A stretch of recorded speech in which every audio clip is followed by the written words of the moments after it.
You're listening to Hurrdat Sports Live. Payoff. And Muncy gets into one. Deep right field and into the second deck. He's been great off the bench. This is in the air, left field. Vermeer back. The Reds are back. Myers ties it. Bombs in both games. 2 strikes. Richard deep into center field.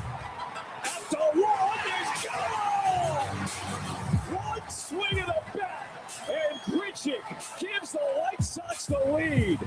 There's Francisco Lindor, who will pop it up into right field. Fernando coming in on the run into the slide to make the catch. Oh, I love when he does that. Swinging a high drive by Wilson. Back to the wall. And that ball gets out of here. Home runs. I think not, GT. No, that's gone. Oh, yeah, it got on the ledge. Yeah, that's a homer. Now Junior lines it to deep left field. The ballpark will not hold that one. A line drive, home run to left. 107 off the bat, and the Royals lead 5-1. Good morning. Welcome in Hurrdat Sports Live, presented by Next Gen Mail Medical. That's Austin. I'm Ravi here at Hurrdat Sports HQ. What's up, Austin? How we doing? What's going on? What's up, I'll tell you this right now. Mother Nature's got to get her act together. I almost called you Sawston. Sawston. That's actually a good nickname. I have a friend who What's up, Sawston? He calls me Stan because the last part of my name is Stin. That's just never made sense to me. I think the weirdest, not weirdest, but least logical nickname I have for somebody is I used to work with this guy. His name was Patrick McCartney. Shout out Patrick if you're listening. And so I turned into Patty Mac for some reason. And somehow Patty Mac turned into Pepper Jack. Oh, that's a natural transition, though. And so I like that. Now I just call him Pepper Jack. Pepper Jack. Will it eventually go to Jack? No, I think No? this PJ? has been well over 10 years at this point. It's Pepper Jack. Yeah. Okay. I don't mind Pepper Jack. I think it's a great nickname, but his name is Patrick McCartney. Pepper Jack has nothing to do with his name. I have It's just sounded similar to Patty Mac to me. Yeah. Patty Mac, Pepper Jack. You know what I mean? Patty Mac does sound like a delicious burger, though. No, that's a Patty Melt. I know, but still, Patty Mac. Yeah. What is that? A patty melt with mac and cheese? Ooh, That's too much. Is it? I'm not Is for it? exquisite fancy sandwiches like that. Wow. Listen. As soon as we started putting mac and cheese on pizza, I started to digress about where our society was heading. I think that was a bad move. You're not a mac and cheese on pizza guy? No, God, no. Oh, I love a mac and cheese. That's the one. But again, you're a toppings guy. I'm a pizza guy. I am a top. You're a crust guy.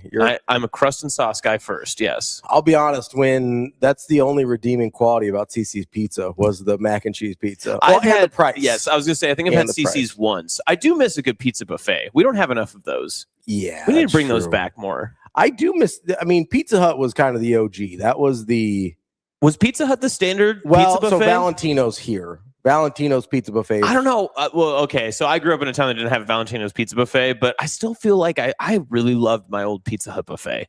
That was a good Pizza Hut buffet was phenomenal. It was so good. I miss the big red cups. Do they still sell those? No, but I heard they're going back. I heard they're Let's go. So there's this big kind of movement because people my age are nostalgic for everything that they had when they were kids. And now we're all in positions to make decisions about things. Naturally. And so we're taking everything back. We're going back to the mid to late 90s, early 2000s. We've got to go back. Yes, everything. Speaking of which, Chick and Nick golf tournament today and the Chick and Nick show live at Sports Bar and Grill. But so we're just like, hey, everything sucks now. We're going back to that way it was when we were kids. The world might be on fire. The economy might be trash, but we will have a good time. Listen, Chick and Nick is back. Pizza Hut cups are back. Pizza buffets are back. That's what we've always wanted. Let's go. Listen, we're gonna bring CC's back to Omaha. Did you have a favorite elementary, middle school, high school cafeteria meal? Ooh, so elementary, I was a big Crispitos guy. Did you guys have the Crispitos? No, you're gonna have to describe this to me. Think of Crispitos. I'm gonna see if I spelled this right. Think of like a skinny burrito, but it's just meat on the inside.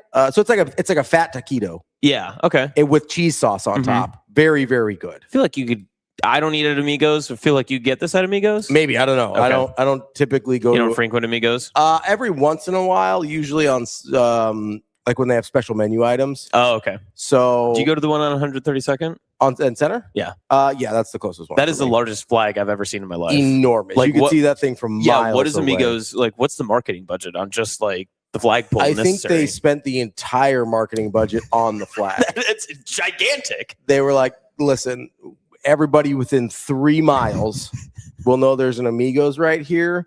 It's just like a beacon calling out. It's bright yellow. If we ever flood, I'm using that as my sail. Yeah. I will go find it. I will use that as just my way to get home. I'll be like, hey, I'm close it's my enough. North Star. Yeah, we'll be like, hey, there it is. I can't do can't read the maps or anything, but I know where Amigos is. Got the Amigos. I can center myself somehow in Omaha if I can find the Amigos Once flag. I get to Amigos, we'll figure everything else out.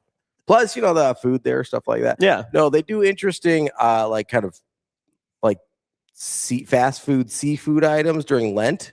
Oh, okay. Like different crab rangoon stuff and stuff like that. And so my Catholic wife will go out and just be like, hey, let's get some Amigos. And I was like, all right, dope. That's how they get you.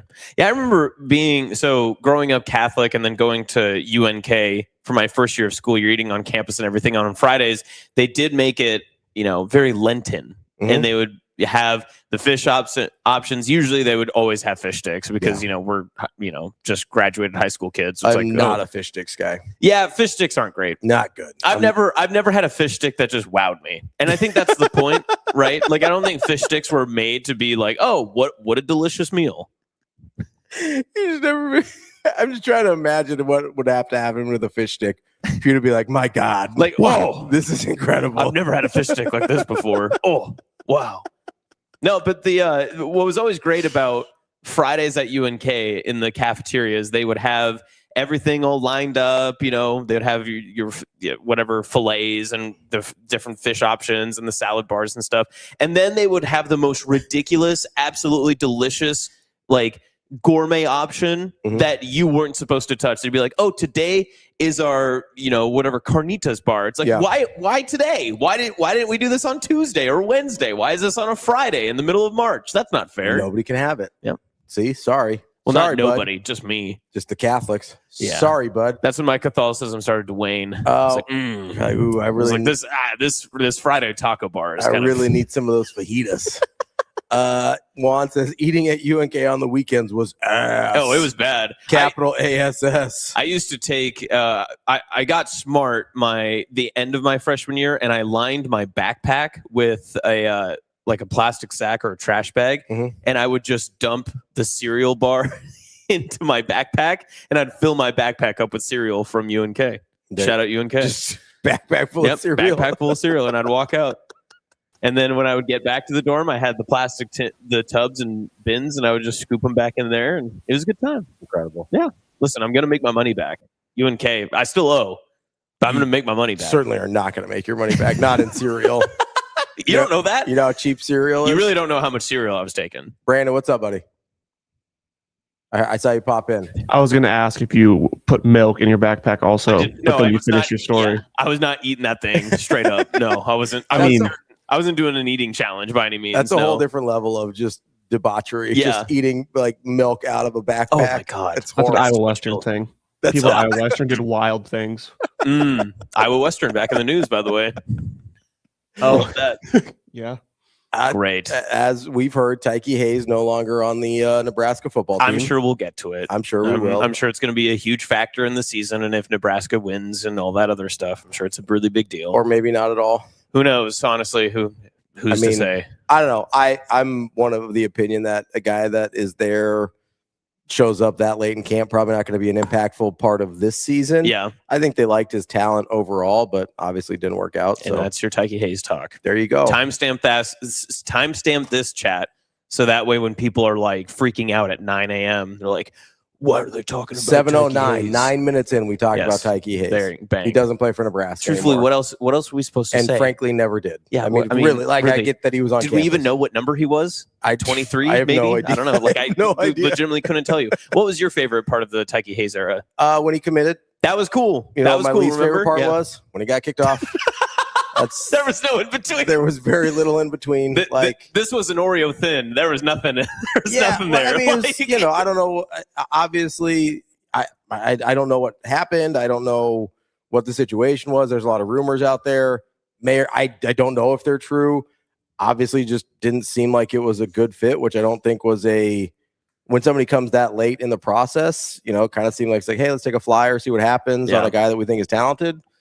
It didn't work out. I don't know what else we're supposed to say. Well, the only thing that's going to frustrate me about this is that this is a complete nothing burger in terms of how the season's going to go, all that other stuff, right? Like, I don't think that there's going to be the lingering Tikey Hayes effect. I don't think when we get into October 31st and they're showing Memorial Stadium in a wide shot, they're going to be like, and on August 17th, Tikey Hayes was removed from the team. Like, I don't think that's ever going to get brought up. But this will somehow be tied to, and I've already seen it start, the Mekhi Nelson situation, which, again, like, we don't know anything that happened with the Tikey Hayes thing or whatever happened there, but Rule said it plainly on Saturday. He's like, there's nothing to this Mekhi Nelson thing anymore. Like, we did our background, we did what we needed to, we talked about it. Exonerated legally and by compliance. Like, there's nothing else there. And I liked how he said too, he's like, didn't need to be exonerated by the team. He was like, he's been on the team. He's still here, nothing changed. I think technically with anything title or anything compliance related, you have to be away until it's resolved. It got resolved. He's back. Like, there was nothing there. Like,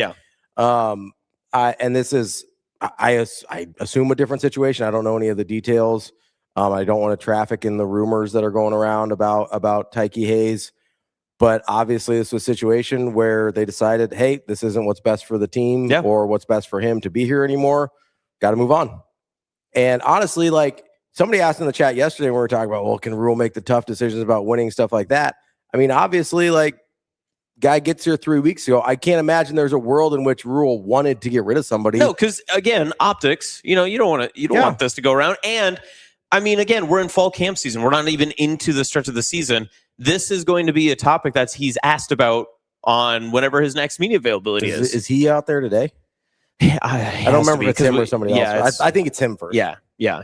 Juan says, I heard he was sneaking cereal from the cab, taking it to the big containers in his room. Nice job. Good job, Juan. That's actually the story I'm going to run with. Listen, you heard it here first. That's a great story. That's fantastic. Yeah. Like that. I think that's what I'm going to just like, hey, he was at the training table, could not lay off the Lucky Charms. He was just like in his backpack, just filling these things up. Like, no, I don't know, man. Like, what would be the cereal that would be the most concerning for you to see someone taking? I think mine would be like Special K. Like, if we're dominating Special K, the most concerning cereal. Yeah. Ooh. If you just had the regular unfrosted mini wheats. Oh, gross. Yeah. Oh, no way. But see, there's just no way that they're serving those on a college campus. Like, I can understand a nursing home, but like never with 18. You'd be surprised, Austin. I bet there's one kid who's like, I can't wait to wake up in the morning and eat these unfrosted mini wheats. That's insane. That kid should be locked up. Send him back to Iowa Western. Just straight to jail. You get out of here. Like, you can't be doing Actually, that would be that. Listen, if that's the story, I want to go with that story. That Tikey Hayes was taking a bunch of unfrosted shredded wheat into his dorm room, and people were like, "Whoa, this is kind of weird, buddy." Like, let's figure this out. This is not part of the team standard. We got several grape nuts in the chat. Oh, grape nuts is gross. Raisin Bran. Okay, no. Raisin Bran hate. We can't be doing that. What about just plain ass Wheaties? Those are pretty bad. I've never had Wheaties. I can't speak on that. So the frosted ones are pretty good, but like the plain ass Wheaties just turn into like paste with the milk. It's awful. See, I don't mind now. People that eat just straight bran, again, just old. Have you seen those like Kalshi? I think it's called Kalshi. It's not the betting app. They're just basically, I don't know. We used to call them sticks and twigs because it's just all fiber. But it's disgusting. Oh, yes, yeah, that's right. Like, I think it's called Kalshi cereal, right? Like, I'm not making that up. I think so. Anyway, I don't Is know. it Kelshi? Guys. Kelshi? What's up? Tikey Hayes was taking the raisins out of the Raisin Bran and putting the bran back in the thing. Okay, again, that's a good reason to get kicked off the team. That's good. I'd hope that would happen at UNK. I would hope that would happen at Nebraska Wesleyan. I'd hope Hastings College would do all that. Like, that's a legitimate reason to be like, leave the team. Just bran. Jay no Sox, raisin. grape nuts with half a pound of sugar is great. It's kashi. Kashi. I was close. K-A-S-H-I. I had the spelling right. You're just betting pilled is what the problem is. I told you what happened with Rafael Hurrdat over the weekend. You got hosed. That's so sad. That was brutal. That's very bad. You wouldn't have shown up to work on Monday. I would have been like, nah, dude, I'm rich now. I'm good. I mean, I would have showed up to work. I like working. You would have bought more lunch. I would have. Lunch. I've been like, boys, double lunch. We have the meats. I was mad yesterday. My schedule did not allow me to go with you guys. That was very disappointing for me. I was more disappointed you guys went to Arby's without me. I was like, listen, I've already made my determination that if I get into a time machine, I'm going back to yesterday so I can go to Arby's with you guys. That's what I'm mad about. You gotta give me a heads up. Be like, hey, please just don't go to Arby's. Just don't go to Arby's. Yeah. Don't go to Arby's without me. I was you know what I found out about Arby's yesterday though? Revolutionary. You can eat box? They do have the meat and 3-box combos. No, more important than that. They have not just large, you can get extra large curly fries. That is a game changer. It is the largest container of curly fries I've ever seen. I was so happy. What are we talking? Like, I mean, it was like, it was big. It was about the size of your cup. That's like, it was huge. Yeah, it was. It was a little, it wasn't quite, it was a bottom. Like, it didn't like balloon out here. But it was, if this was the circumference, it was about, probably about that. How much larger is that than the large? Large is probably there. Whew. So it was another. You should have seen Robbie's face when she said, do you want, she asked Brandon, do you want curly fries? Medium, large, or extra large. Yeah, and Robbie had already ordered, and Brandon said, I don't know what he said, I think medium, whatever. And Robbie goes, hold on, you can get extra large? I did. I stopped her in her tracks. I go, pardon, I'm sorry. There's extra large curly fries? And she goes, yeah. And I go, can I get that instead? She's like, yeah, sure. It was an incredible moment. I'm very happy for you. This seems big. I'm glad. Thrilled. Listen, Super Size Me is back. We've never been more back. Let's do it. Kenny, I did not go to Lion's Choice in St. Louis this time. I have been to Lion's Choice before. I'm going to be honest. You're right. The roast beef is probably better, but Arby's curly fries are just my favorite thing on the planet. Yeah, and I mean, if you're going to Arby's, you have to get the curly fries, right? Yeah, like you have to. I understand a lot of people like the potato cakes. They're good, but it's curly fries. What are we doing? The problem with going to Arby's is I think that their menu actually has, and again, this is a non-Arby's hate show. So if you hate Arby's, yeah, if you hate Arby's, let it be known right now. This ain't for you. We're going to start talking Arby's right now. Much like Tikey Hayes at Nebraska. This ain't for you. Bang. Maybe that's what it was. Maybe they were in a team meeting and Rule goes, boys, guess what? I'm bringing Arby's for everybody. We've got box for everybody to eat here at the university. And Tikey Hayes was like, Arby's is ass, man. He's like, he goes, Coach, get out. He goes, Coach, could I trade my curly fries for potato cakes? And Rule just goes, get out. You are gone.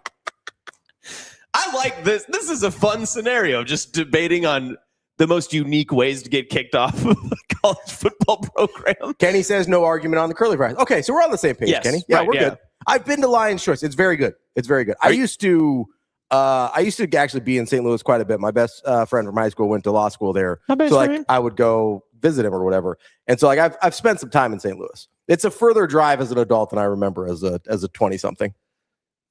Are you worried about the caloric intake of the extra large curly fries? No, I burn it all off. What? How? When? I play tennis 5 times a week. What are you like, Kim Jong-un? You just work so hard that I just vibrate. If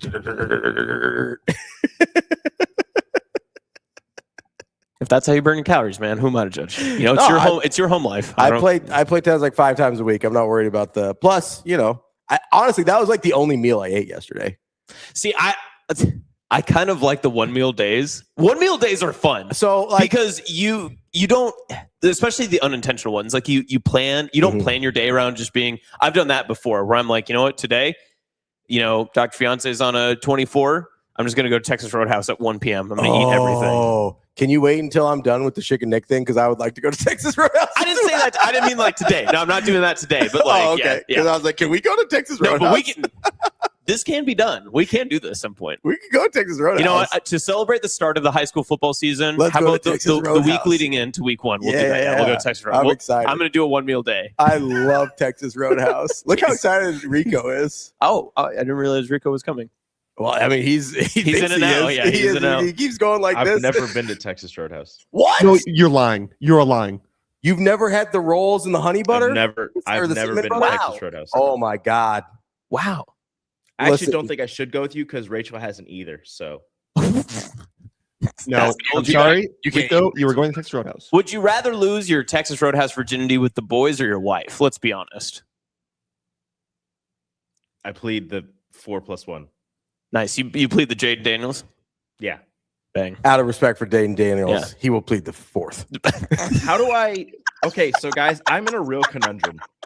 Not quartering soldiers. Okay. Is that the 4th Amendment or is that 3rd? I don't. Which one I is think quartering it's soldiers? 3rd.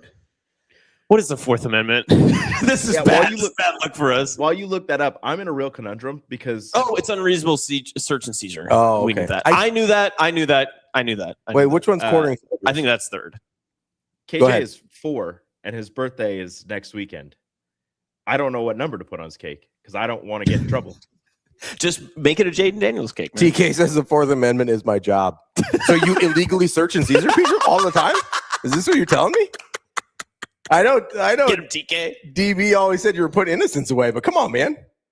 He says quartering is the 3rd. Bang. That's what it's. You know, I was just one off. You know, There's it happens. there's some, I don't remember who it is, but there's some comedian that does a bit on the amendments, and he goes, you know, I like we started off strong, free speech. You can say anything you want. Yep. And then somebody's like, you know what? People say anything you want. Number 2 better be you can have guns. Put them up. I want to be able to fight. Like, if you can say whatever you want, we got to keep that in check somehow. Yep. Number 2 is you can have guns. And then number 3 was you can say whatever you want. You can also have your guns, but we're not putting anyone in your house Yeah, that you exactly. don't want, Exactly. except for squatters. Which I love those clips when they come through my channel. The clips. Those are hilarious. The squatters' rights are one of these strangest like laws Yeah, so in all of the U.S. So it's someone that you like rented a property or It's share property anyone. with. If so they just like if someone somebody can just just, get in like, my home right now. lives in your house for a certain amount of time, it's usually like 7 years or something, and they just are on your property for that long. Is it that long? 7 years? It depends on the jurisdiction. Oh, okay, But I think gotcha. the standard is somewhere between 5 and 7. Mhm. It's just like boom, they own that place now legally. I just don't understand how that works because think how it's does like a- evictions and everything then? I think it's a homesteading issue. Like back in the day, like you could go out west and it's like, hey, if you just had this plot of land for a certain amount of time, it was now yours. Yeah, like the Sodbusters. Yeah. Yeah, instead of being like, you know, because there weren't like lawyers and real estate agents back in like Oregon Trail days. It's not like Janice was like, I have this lovely plot for you. It's right next to the trail. I know it's the middle of the Dust Bowl, but we got plenty of space. But listen, the dust will settle, and this is going to be a fantastic value. There's water sometimes. There's a delicious aquifer underneath you. On the bright side, it barely rains. You will have some neighbors. They will not like you. They also have dysentery. It will be very tough. So there were some other people that lived here, but we kicked them off their land. Whoa. Okay. Oh, All sorry. right. Sorry. Too far. I gotta make it a race thing. I wasn't. That's just a historical accuracy thing. Wow. There's Depending a on what dog, the bounty hunter, that does squatters. Like he kicks squatters out of their house. That's that guy. That's the guy Yeah. that always pops up. That Yes. guy's sick. Yeah, I love that guy. God, I'm never gonna watch the full show, but I will watch the clips. TK squatters' rights are like 1600s. Yeah, but like the U.S. isn't 1600s old. So why do we still have those laws? Scoreboard. Why do we still have those? I mean, yeah, famously the Constitution was around in 1600s. TK, what are we talking about, man? This guy knows the Third Amendment. I'm not He doesn't saying know nobody anything. was squatting more than 200 years ago. I'm saying why do we have those laws now? Can I go back to something? Yeah, go ahead. Like, there's a lot of questions. Real quick, Yeah. there's a lot of questions in the chat that maybe Tikey Hayes disrespected Runza, oh, and that was the. Listen, I love Runza. I'm a big But- Runza guy. I mean, he's from the East Coast, isn't he? Is he from Pennsylvania? I'm not I can't sure. remember like where. I know he went to Penn State, but I can't remember where, like what state he is from. But I can understand, like sometimes, people that aren't from here, you don't have to love Runza. Yes, right? you do. You don't have to love Runzas, but to not like Runza okay, good at distinction. all Good distinction. is Okay, that's insane. fair. They have good burgers. They have great ranch. Okay, good distinction. They have really good chicken, like their chicken fingers and stuff. Like if you just don't like Runza as an establishment, I could understand. Be like, hey, get off the football team. I'm sorry, you got to go. That makes sense. Yeah, that's fair. If you don't like a Runza specifically, I understand. Okay, but you got to try the other menu items. Okay. You sold me. Okay, that's 2 days in a row. I did go back and rewatch the wet food commentary. Sasha hated that. I watched it last night. It was like film, and I was just watching my face as I began to realize that you were right. I just hated that. Yeah, I still hate the feeling. Self-loathing. Yeah. I just can't believe you created a take so quickly that I was vitriolly against, and then you made me believe that, and you had me convinced by the end. It was insane. Yeah, just for the record, Tikey Hayes is from Pennsylvania. See, okay, so there you go. Yeah. So again, doesn't have to love Runzas, does have to love Runza. Okay, I think that's fair. Yeah, that would be bad if, again, like same scenario, they were in a big team meeting and Coach Rowe's like, guys, Runza on the house. We got plenty. Got us all Runza. And we got burgers, we got Runzas, we got fries, we got chicken tendies. Yep. We got ranch for everybody. And that's probably, I'm guessing that's what happened. And he was like, this ranch is ass. And then they were like, bang, get out. Bang. Get out. This is going to get aggregated on message boards. You know that, perfect. right? Like, somebody's going to be like, oh my God. Hayes disrespected Runza ranch, got kicked off the team. Be like, oh, he Hayes out because of ranch. Yeah. Tikey Hayes out because he called it like the Nebraska alfalfa board and not the soybean board. Be like, hey, you get our sponsor's name right. Christina Dorothy Lynch salad dressing. She goes, I don't know, guys. It kind of tastes just like every other Thousand Island dressing. Hey, Tikey. This is not Thousand Island. This is Dorothy Lynch. Listen, how dare you? Tikey. I'm gonna give you a minute. If you don't take that back, you're gone. You're gone, Tikey. Todd says Tikey said that Valentino's pizza sucks compared to Pennsylvania pizza. Okay, compared to Pennsylvania pizza. I don't even know what that could be. But I don't either. I don't know. Does Pennsylvania have their own distinct style of pizza? I'm starting to find out that there are distinct styles of pizza everywhere. And St. Louis has their own style of pizza. Yeah, it looks gross. I'm not. Have you had? It's more the cheese. Yes. It's like a mixture of provolone and mozzarella. It's called Provel. Mm-hmm. It's actually, I like it. It's pretty good. Good. It's pretty good cheese. You're not a toppings guy. No, I'm not a toppings guy. Famously, no. Detroit style very interests me though. So I'm not typically a deep dish guy. Right. Detroit, it's a very crispy crust. I find it's pretty good. I imagine though a bad Detroit style pizza has to be one of the worst. One of the worst.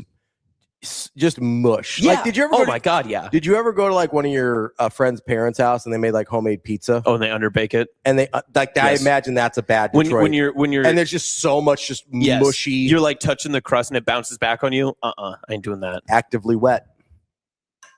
An undercooked crust. Don't do that to me. Stop that. Stop. But it's not like wet until you do other stuff to it. Shane! Bang! From way downtown. Curry from way downtown. Bang! Holy bang! There's a difference between juicy and wet. I want to make that very clear. Holy Shane. Oh. I knew there was so much from yesterday. I just didn't know have Shane to was be going to do it. A million drops from that conversation. Shane. They might be juicy. Shane, did you work overtime on these last night? But it's not like wet until you do other stuff to it.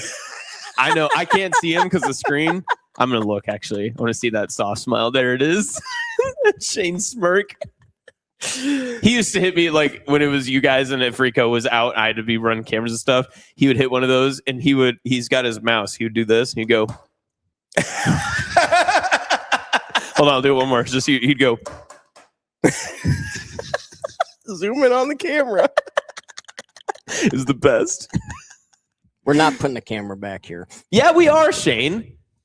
There's a difference between juicy and wet. I want to make that very clear. People want to see what drops you're about to play. It'll be the preview board. Guys, I want to make sure that I break some very important information here. Oh, God. I've been texting DB, and we're currently discussing whether or not Tupac is alive. So just want to make that clear. We're still on that. Wait, did DB kick Tikey off the team? Because he didn't believe Tupac was alive. He said, DB, you know Tupac's dead, right? They're just having this great conversation. They dap up and he goes, "Yeah, man, do like Pac, man." He goes, "Isn't he dead?" No, and he just goes like R.I.P. And DB's like, no, he's in Australia. And he's like, Tikey's like, whoa, man, he's been dead for like 30 years. Like, what are we talking about? And he's like, he's in Australia. And Tikey's like, brother, he's dead. And he's like, get out. I think that's might have been what happened. Might have been what happened. DB sent a TikTok to us in the group chat. I don't know if anybody responded, but I was so super close to be like, "Oh, we still friends?" No, don't do that. No, I want him to keep sending us TikToks. Listen, he's busy. All right, he's busy. He's got a lot going on. He's working long hours. His fall camp. He tweeted, "Give him a little break." He's measuring the cereal to make sure nobody's taking any. Yeah, he's got to. He knows there's some Austins around there, just like scooping that stuff into a backpack. He'd be like, "Yeah, Coach Roll, I don't know. I was measuring it, and we're like pounds off. Like we're missing a lot. The cornflakes are very, very, very light today." He's like, "Who's taking all this raisin bran? I didn't think anybody even liked this.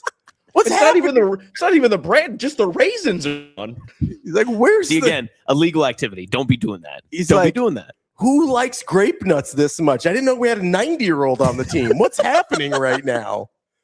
It's just Ed Foley in the back, just getting the grape nuts. What's going on, guys? Somebody said you have to boil grape nuts and make them into like a hot cereal. I'm not a hot cereal guy. I don't know about you. Hot cereal. I'm not, like oatmeal, like hot cereal, like that's not cereal. That's oatmeal. Technically, I believe that's hot cereal. It's in the hot cereal aisle, though. I believe technically. No, there's not a hot cereal aisle. Is there really a hot cereal aisle? Hot cereal. It says cereal category. Yeah, it says cereal, then it says hot cereal. Next time you go to the grocery store, look. But oatmeal is oatmeal. I don't think of it as hot. I'm saying, cereal. what is hot cereal? Here we go. Okay.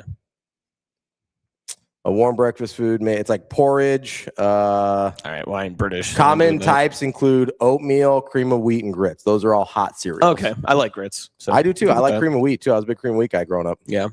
I know this is shocking when I go somewhere and if we do like a breakfast menu and they have grits, I'll order grits on the side. 100%. Yeah. And people look at you like you're just like a martyr. If they've got like a cheesy grits side, I'm getting that. Yeah. Cheesy grits are phenomenal. Listen, good grits are excellent. So good. But like average grits are still pretty grits. good. Yeah. Like I'm grits still good have a pretty high floor. Are biscuits and gravy on that category for you?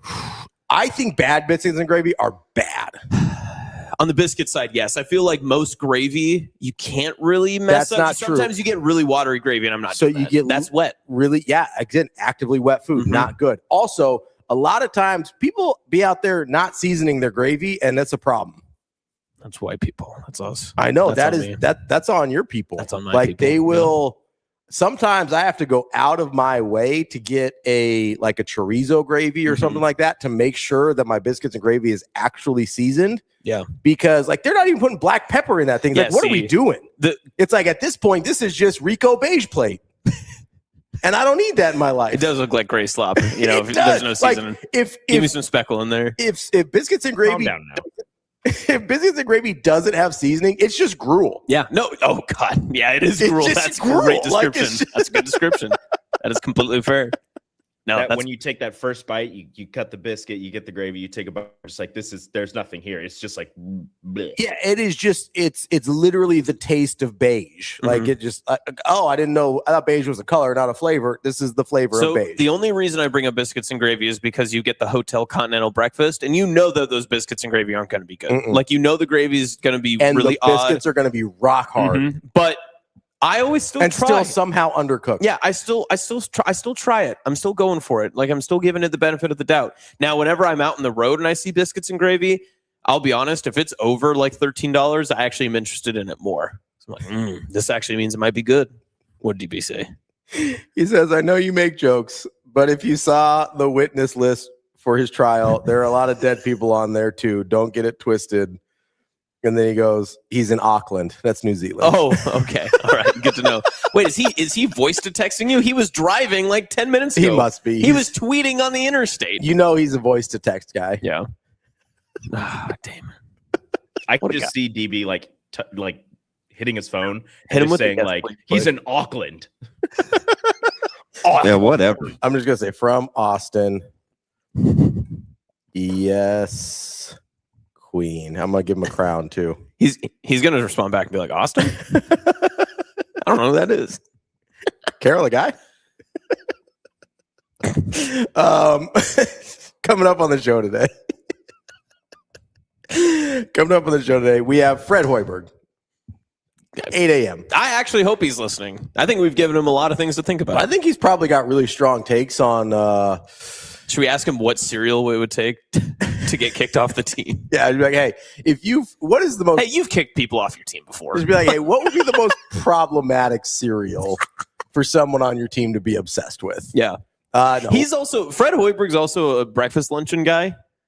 I feel like he has very good takes on what's good available foods there. If Braden Frager said that he really liked grape nuts, how long would he be riding the bench? Ooh.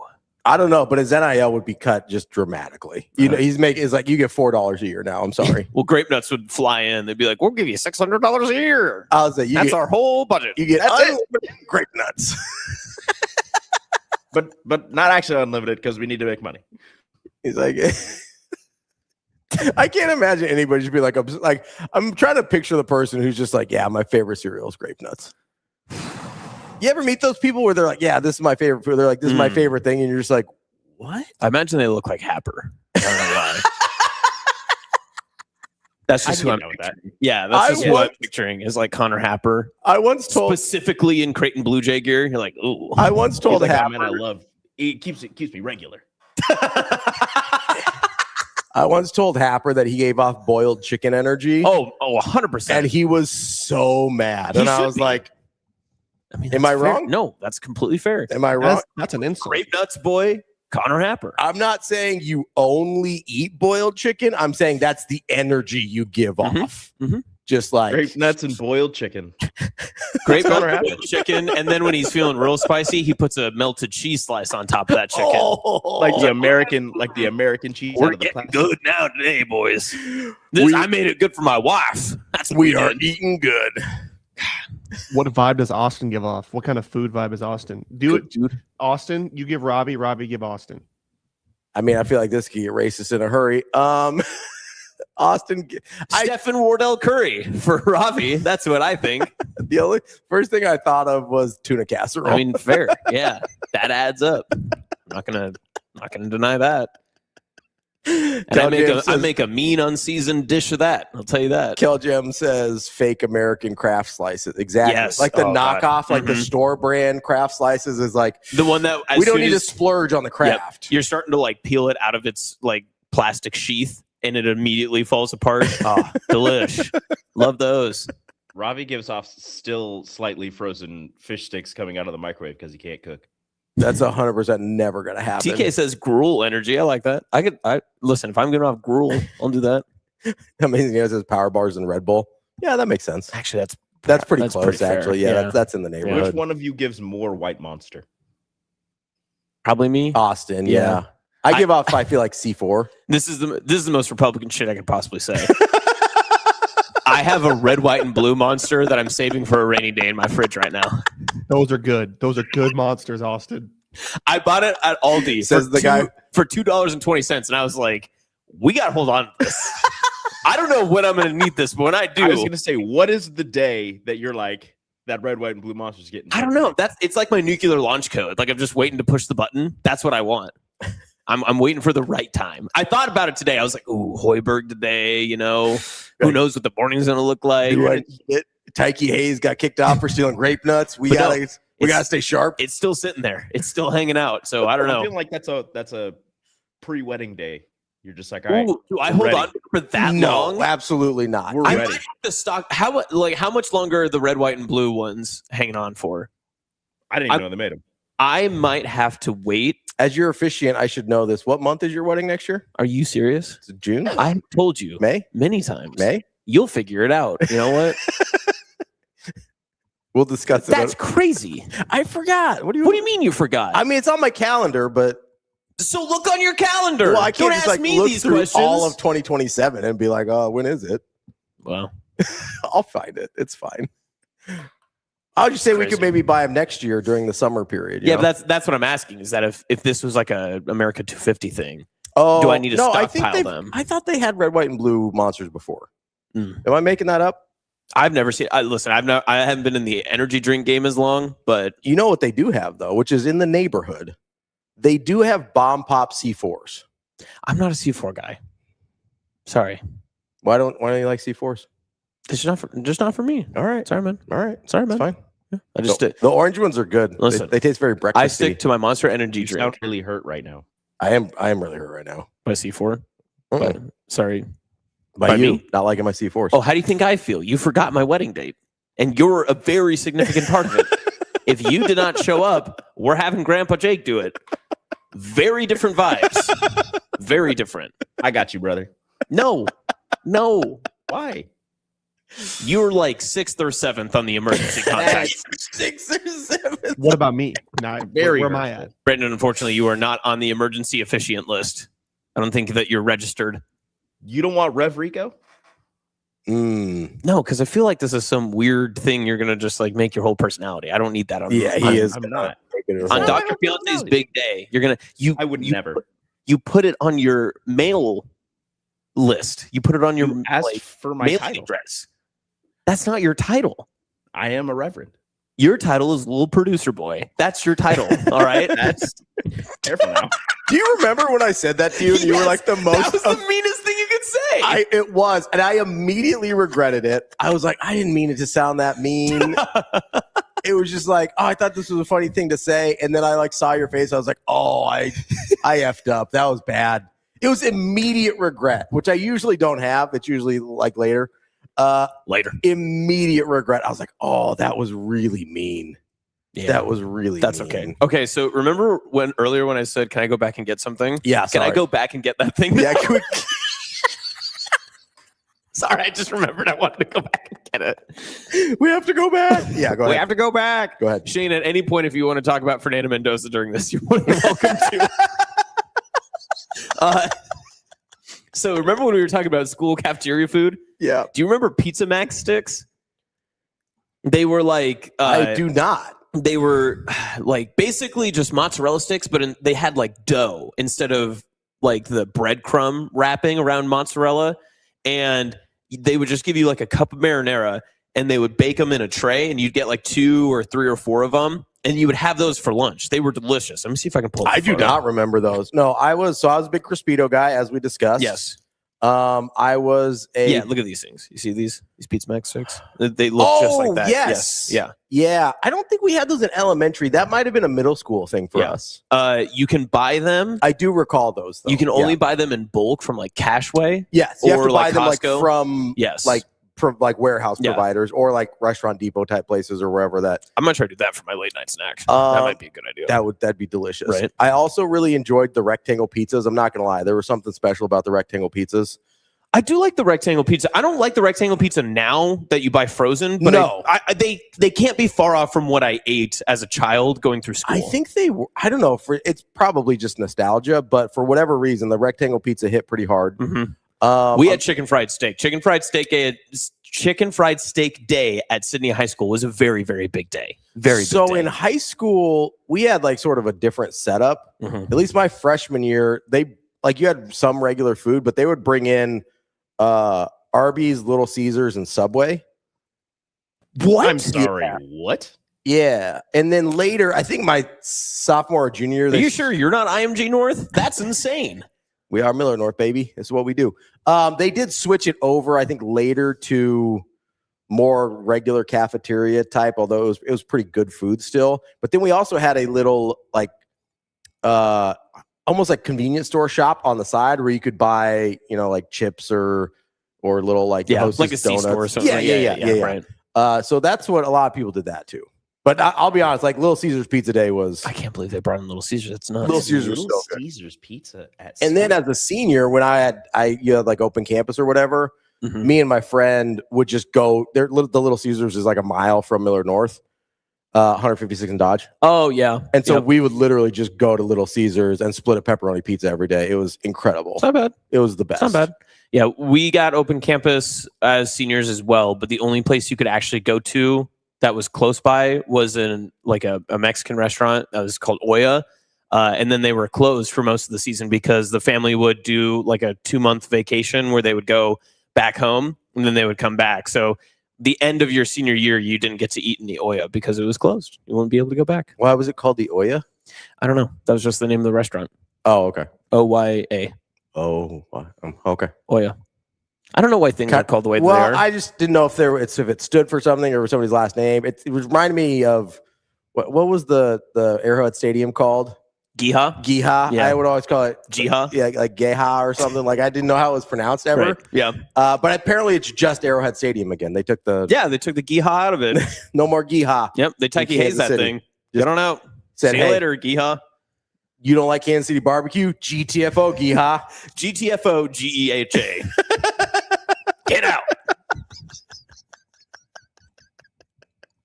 I love it. It's good stuff. This has been a wild first hour. Electric. My face is on fire. I feel like I'm sweating profusely. Electric. Stop. Why'd you do that? Corn Raider just said open campus in Sydney, 3 laughing emojis. Literally, where were we going to go? There was nothing to do. They gave that to us as a joke. There wasn't even a subway you could get to in time to get back for your next class. They gave you open campus. They're like, go ahead, try it. Yeah, where are you gonna go? I do remember there was one time we tried to go up to the Runza, which is, all the way up near the interstate, and the high school is all the way, in basically the downtown area. And we were speed rushing, trying to get back from Runza so fast. I always was confused by the people that would go too far for lunch. At Miller North, you have a lot of options pretty close. And like you'd have these you have to go to 100. You'd have to go to 132nd, or no, you'd have to go to Center or Dodge. Yes. Like there's nothing like but there's next to you. No, but there's a bunch of stuff within like a mile. Okay. Yeah. Like within a mile and a half, there's a bunch of stuff. If you could get out of your parking lot. Listen, don't worry about it. It's fine. It's trouble. Just got to know how to navigate. It's trouble. I get lost in there. Well, you see, you had to know the secrets. You had the jumping the curbs. 100%. No, you have exits on the what is it, Pacific side of things that you can get out that way. Yep. You just kind of sneak out. So especially if you park over there, like yes, it's a longer walk, but then you're just boom right out. Yeah. It's like those people that park in the back of like stadium parking lots. You're like, I'm just gonna get right out of here. You had to know the intricacies of getting in and out of Miller North. That's fair. The other part is because the lunch schedules were staggered, it wasn't like a big rush to get out for lunch. Okay. It wasn't like the morning and afternoon, like getting there and leaving. It was a much more like, a few people here, a few people there, not a big deal. Yeah. I know people. Oh, go ahead. We had people calling in their orders to Buffalo Wild Wings at Bellevue West for lunch. So then when their lunch hit, they would just drive over. Because Bellevue West, there's all those food places that are right there. So they're like across the street. Except a lot of options. That is one of the worst intersections in the entirety of the Bellevue and Omaha area. By far, I think one of the worst parking lots of the high schools. You have one way in and out. There's 3. And it is like a one. I mean, to get over there, there's not. Yeah, to go where you're saying yes, there's only the one access point. Yeah. And it's like a weird 3-way stop. And you're like, what's happening right now? Nobody knows when to go. Yeah, you're just stuck. Like, you, me, you. It's very bad. Yeah, it's terrible. Yeah. Genuinely awful. I'm trying to think of other high schools that have bad parking situations that I've been to. Usually, so I give Bellevue West some credit because they have like the big open parking space that you can just like park at. That place is always full though, no matter what I go to. If it's basketball, football, anything, like it's just constantly filled up. I'm trying to think like what other school. 402 Bone says, what were them octagonal? He says them, not me. Them octagonal Mexican pizzas called again. I think they were just called Mexican pizzas. I think they were just called Mexican pizzas, if I recall. We had notably those. didn't have those in Sydney. So T-Max, the West Side parking lot is rough. West Side parking lot, that's a great pick. Tough. Yeah, especially since there's been all that construction going on. Yeah, and the construction should be done now, but I mean, who knows? It's still bad. You still have to park in the streets and everything. Yeah, so my little parking it in the streets. You doing okay? Fiestadas. Oh yes, the Fiestadas. He's right. That's news to me.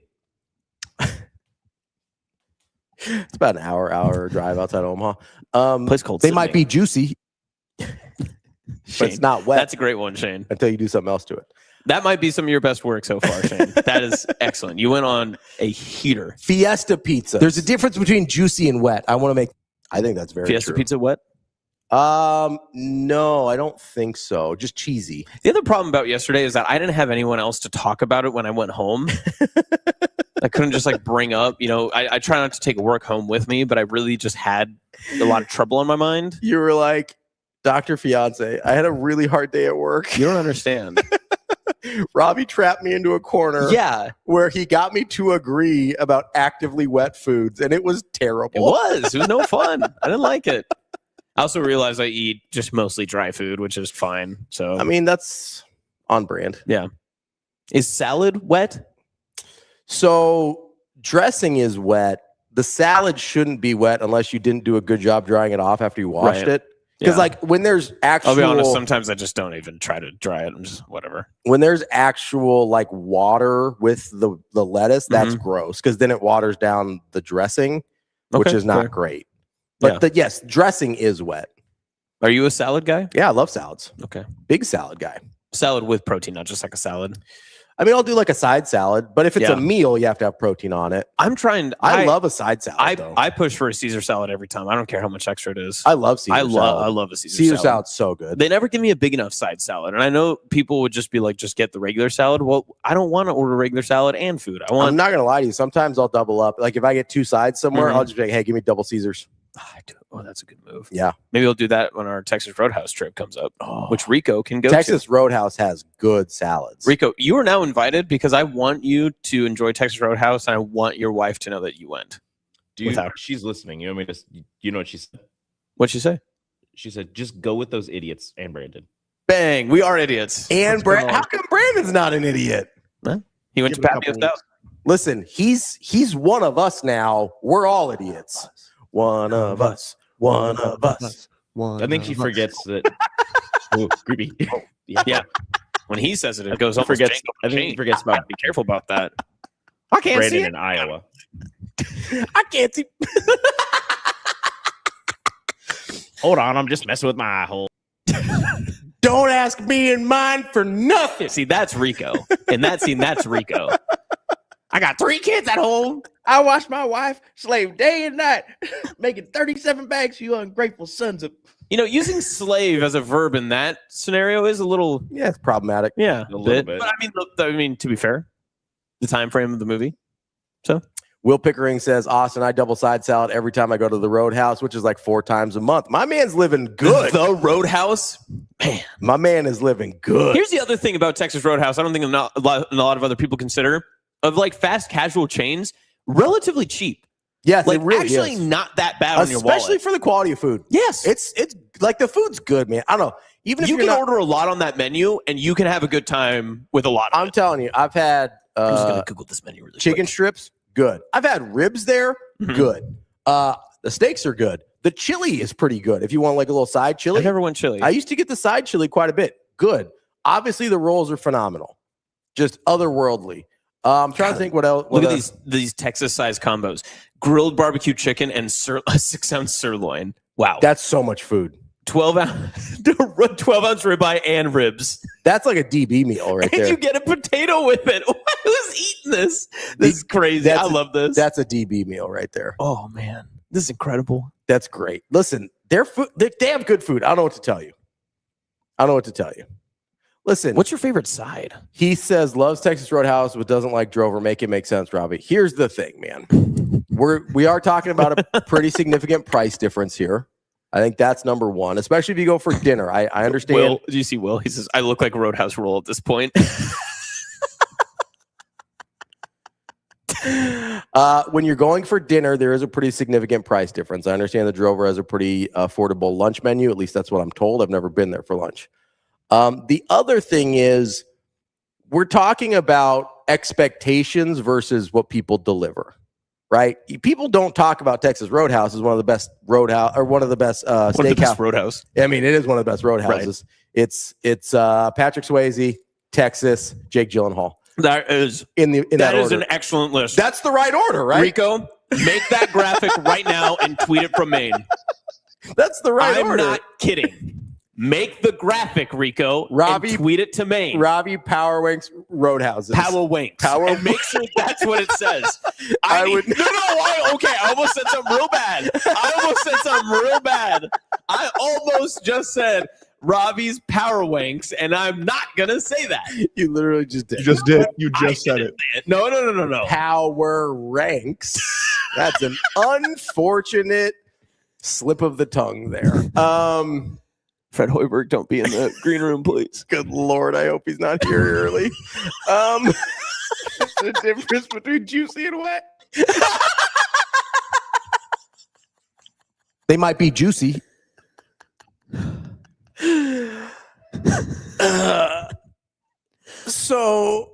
I'm sweating. We're not talking about Texas Roadhouse as one of the best steakhouses in the city, or one of the best restaurants overall in the city. So expectations of what you get at a place like the Drover versus the way we talk about it are very different.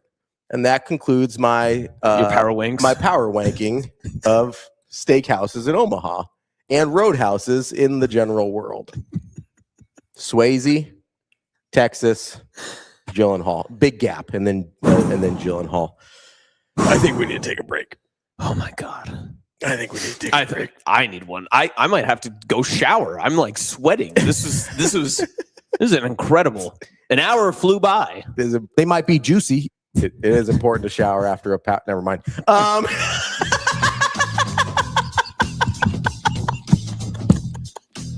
Whatever you gotta say, go say. That's Austin. I'm Robbie. We will be back with Fred Hoiberg, who just entered the studio.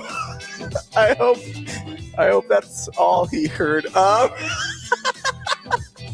He's here for Team Jack. I'm sure this will be fine.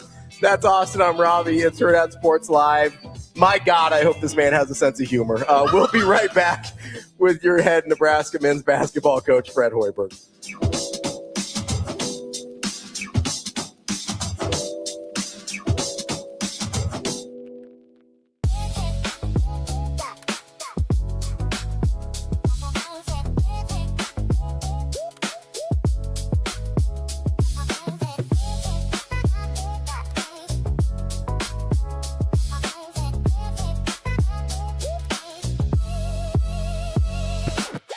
Your schedule is filling up. Get back to busy at Edwards Kia. Lease the 2027 Kia Seltos S starting at just $269 a month. Ready for every run on the calendar. 2 great leases, 1 less thing to worry about. We've also got the 2026 Kia Sportage EX starting at $249 a month. Don't wait. Get back to busy this August at Edwards Kia.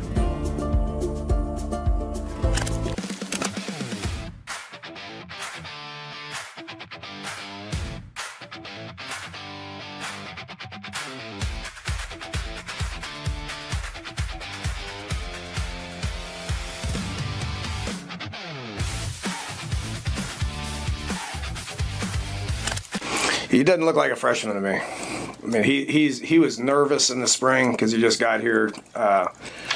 He was anxious. He was nervous.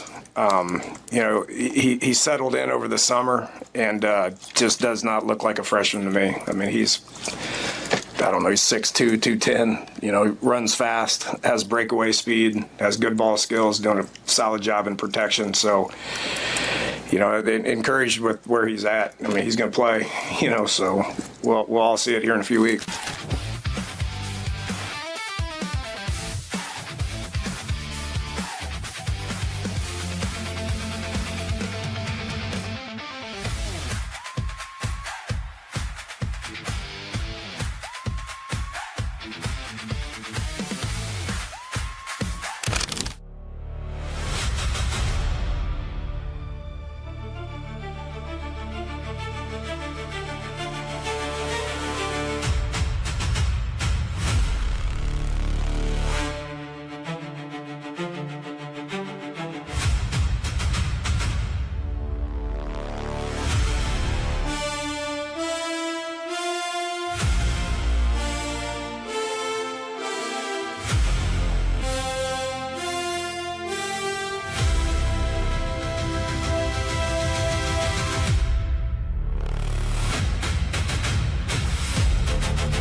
Well, we have, another week of practice, and we start school, so that changes our schedule, and then we go to Dallas.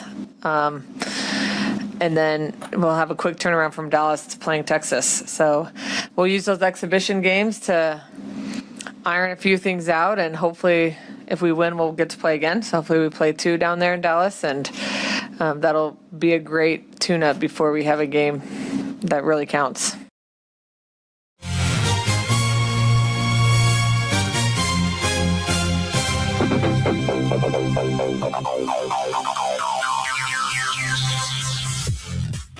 You're listening to Hurrdat Sports Live.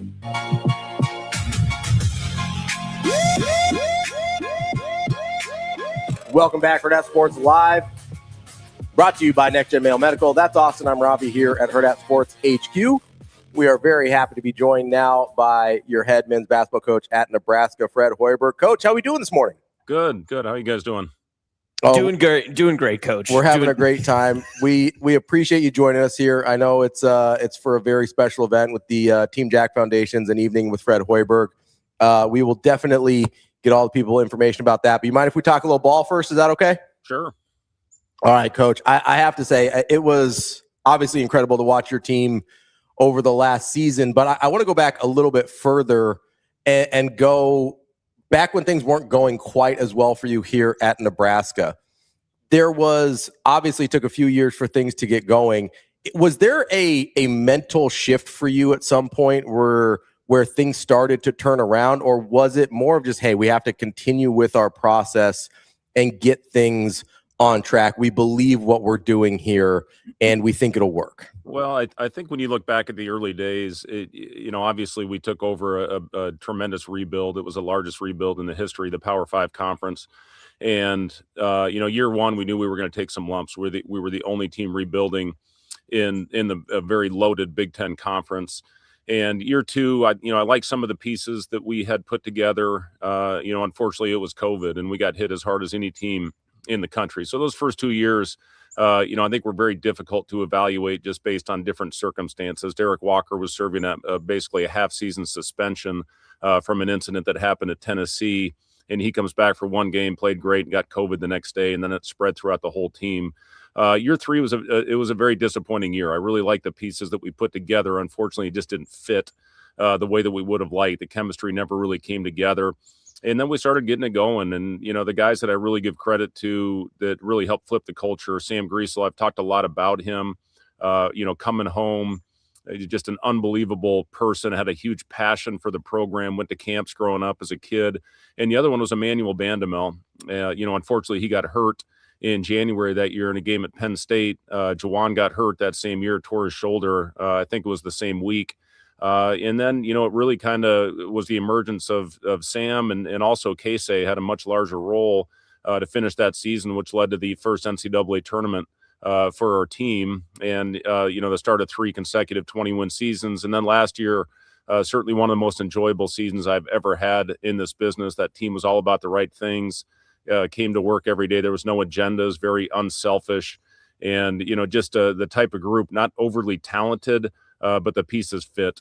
And, as we continue on with this, I think one thing when you look back to when things really started to turn for us, getting the right guys in this program, getting guys that had a passion, getting unselfish players, hard playing guys that were going to lay it on the line every possession.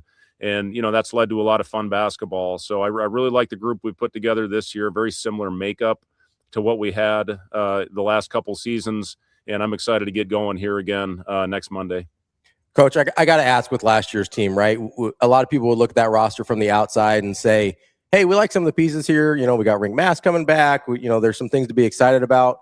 Was there a point that you knew like, hey, this team actually has a chance to be much better than the sum of its parts, or what anybody thinks the sum of those parts are? It's a great question. I think when I saw some of our early preseason workouts, the ball was going on the hoop. We were a much better shooting team a year ago than we were the previous season. And you hit it on the head with Rink. When you get your trigger man back out there, a guy that can do so many things with the ball in his hands. He had led us in assists the previous season before he had the very invasive knee surgery. And, just getting guys that were team first guys. And, you look at Sam, you look at Kale, getting Jamarcus back in a Husker uniform. Burke was a big part of what we did a year ago, just as a glue guy. Cale Jacobsen really emerged for the previous season in the Crown Championship. That to me was the most beneficial part of the finish to that season, was how Cale played and really, established himself as a big time part of our rotation.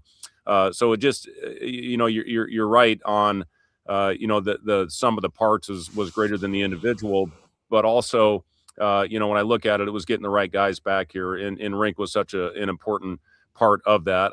If you put Rink with that previous year's group, that might have been the team, that made a similar run to what we did a year ago. And I'm so proud of the way that he handled and attacked his rehab.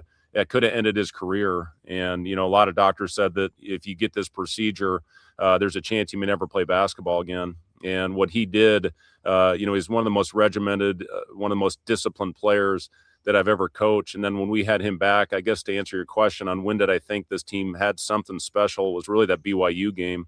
I like some of the things that we had done in the preseason, but when you go out there and Rink hit 7 threes in that game, I knew we had a chance to be a very good basketball team. Coach, as you mentioned, the past 3 seasons have been historic, have been magical, have been a lot of fun for Husker fans, and I'm sure for yourself as well. Is there a thread that you've noticed connects those 3 teams and the success that they had, and maybe how you enjoyed the process? And is there something that continues on through this offseason that you see connects back to those past 3? Yeah, I think just the way that those teams came together, and they were all built differently. When you look at what happened at that tournament team with Casey that year, with Josiah, with Rink, with all those guys, I think we were probably a little bit more offensive, an offensive group.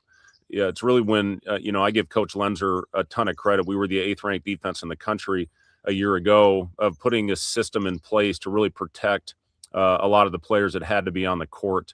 And then we've carried that over. And then last year was, as I said earlier, the most connected team that I've ever coached, and just the buy-in on everything we did. There was no resistance. No bite back as we were putting the system in, and really did a good job, I thought, of making sure the accountability was at a place, where those guys knew what was demanded of them every day. And then you had great leadership when you get Rink and you get Sam out there that set the standard every day. It makes it easier on the coaches, certainly, and then it just resonates through the rest of the team. So I really think the leadership that we've had in place these last few years, and it really started with Griesel and Bandamel on that team, with Jawan and with Derek Walker on that team as well. So, just again, built differently. But I think the common theme is it was a group of guys that were really connected and really enjoyed playing with each other. Coach, obviously with the way rosters are largely constructed now, with the transfer portal and guys moving around quite a bit, it seems like talent might be easier to find than a lot of those other things that you're talking about, whether it be leadership or connectivity. How do you identify that, or how do you try to identify that when you are bringing in a bunch of new guys into a team that had such great chemistry and connectiveness last year? Well, I think the first thing is, are they going to fit the culture? That's really what we're looking at right now when we go out and evaluate the players. Certainly they have to have a skill level and a size to be able to compete in the Big Ten, and an athleticism, but they have to fit in to what we're doing on a daily basis. And, we really try to build our culture up in the off season. We have weekly culture meetings. We have individual coaches meetings with the entire staff, sitting in a room with them and listening to what their team and individual goals are. And then there's an accountability if they're not holding up their end of the bargain. So, that's one thing we really try to identify early in the process, is do they fit, what we're trying to establish as far as a culture is concerned. And, I give our coaching staff a lot of credit. We've done a really good job of identifying those types of players, but they've also got the skill set and the talent to be able to compete at this level.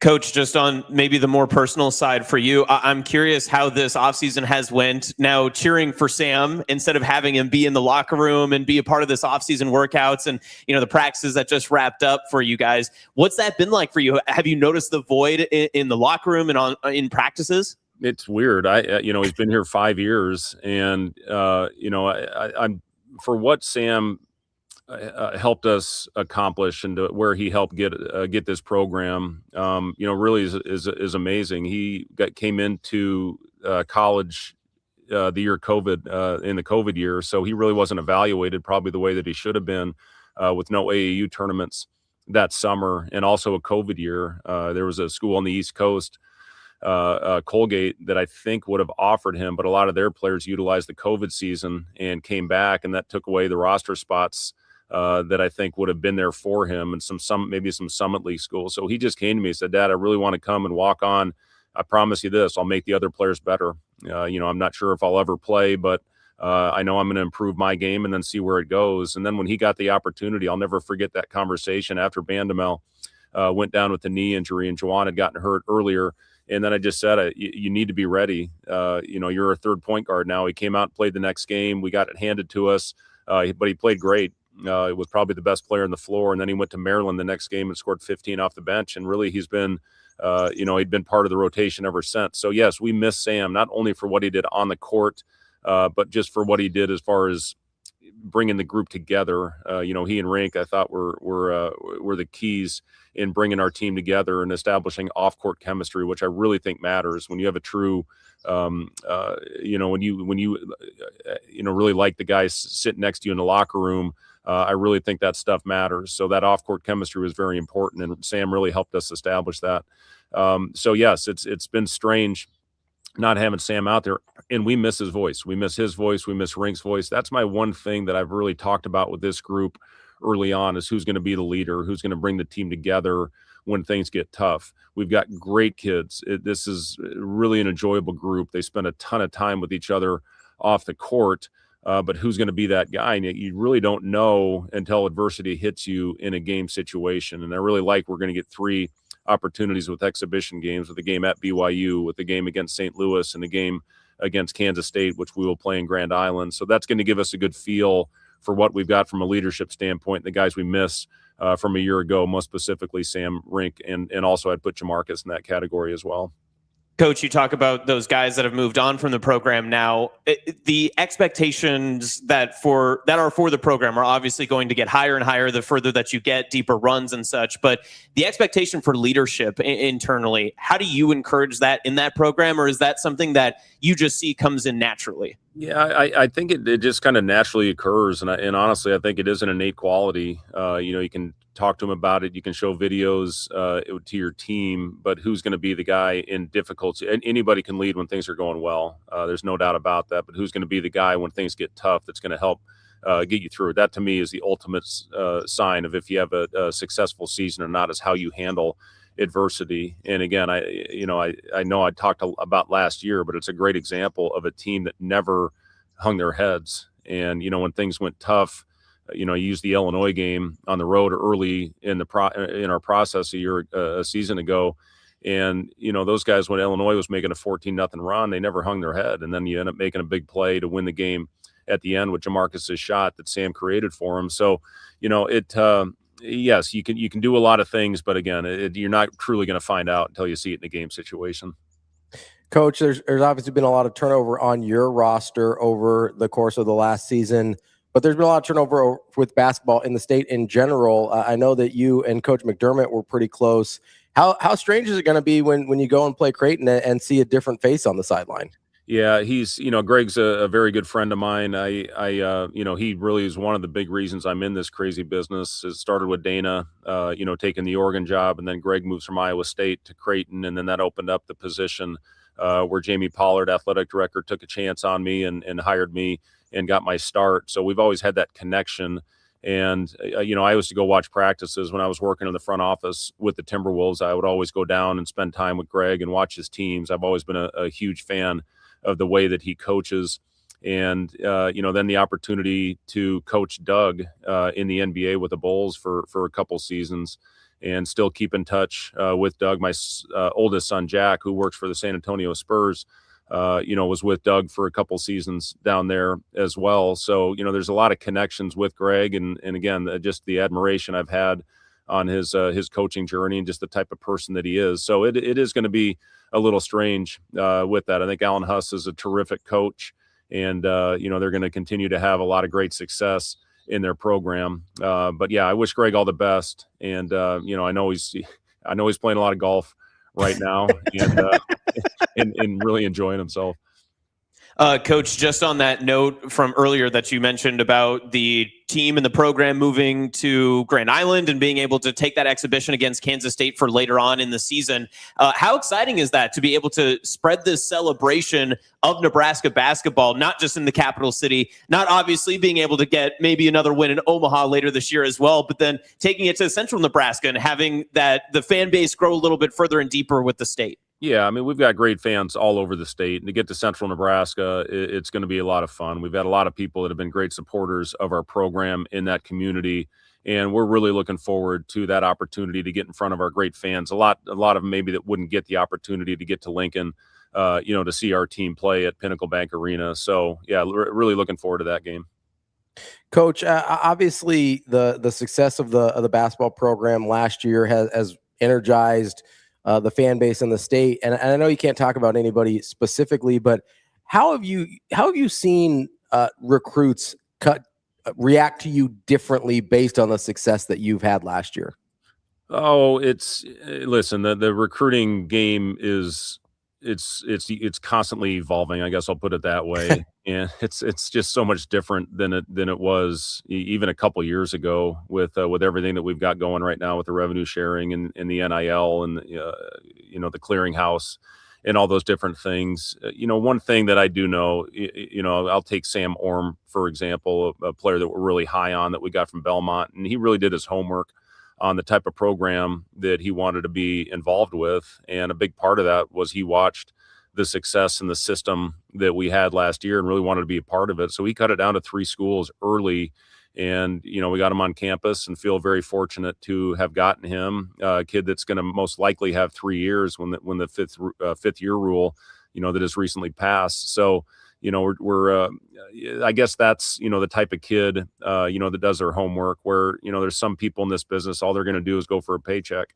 Where there's some that actually want to be in the right system to see what that does for their future and their professional career. As far as in-state kids, yeah, there are a lot of them that we are tracking right now. And, what we did last year with a couple of very important players from inside the state with Braden Frager, with Cale Jacobsen, with Sam, Henry Burt's part of our program. Will Cooper is part of our program. And, those guys, again, they grew up with a big passion for Husker basketball. And then to see us get that first tournament win and to see that, the thing that it's will always go down as one of the most memorable moments in my career was sharing the Oklahoma City, situation with our fans was absolutely phenomenal. Not only to do it with those players that meant so much to us, but, having 99% of a neutral site NCAA tournament arena was something I'll never forget. And to be able to share that moment, to get that first tournament win, was just such a special part. And again, something I'll never forget. Coach, let's get to the real reason why we're here, the really important stuff, and that's helping out the Team Jack Foundation. Obviously, you've been involved with a couple different versions of events like this. The Coaches versus Cancer thing with American Cancer Society, and now an evening with Fred Hoiberg with Team Jack Foundation. Why is doing stuff like this so important to you, and why have you decided to get involved with Team Jack Foundation with this event? Yeah, I was very fortunate. I had the opportunity to meet Jack, and it was early, my second or third year. I met him at a tailgate, and I think we all remember the run that really took the nation over with being the SB moment of the year, and just having the opportunity to meet him. He was such a special kid, and the battle that he so courageously fought. So the opportunity to have a night where we can raise money for pediatric brain cancer and, hopefully have some fun and also celebrate Jack's life while doing it. But yeah, he just, I think meant a lot to so many Huskers and such a special moment. I actually watched the run again this morning, and, it still, brings a tear to my eye. It just was such a cool moment. And, I know his family will always remember.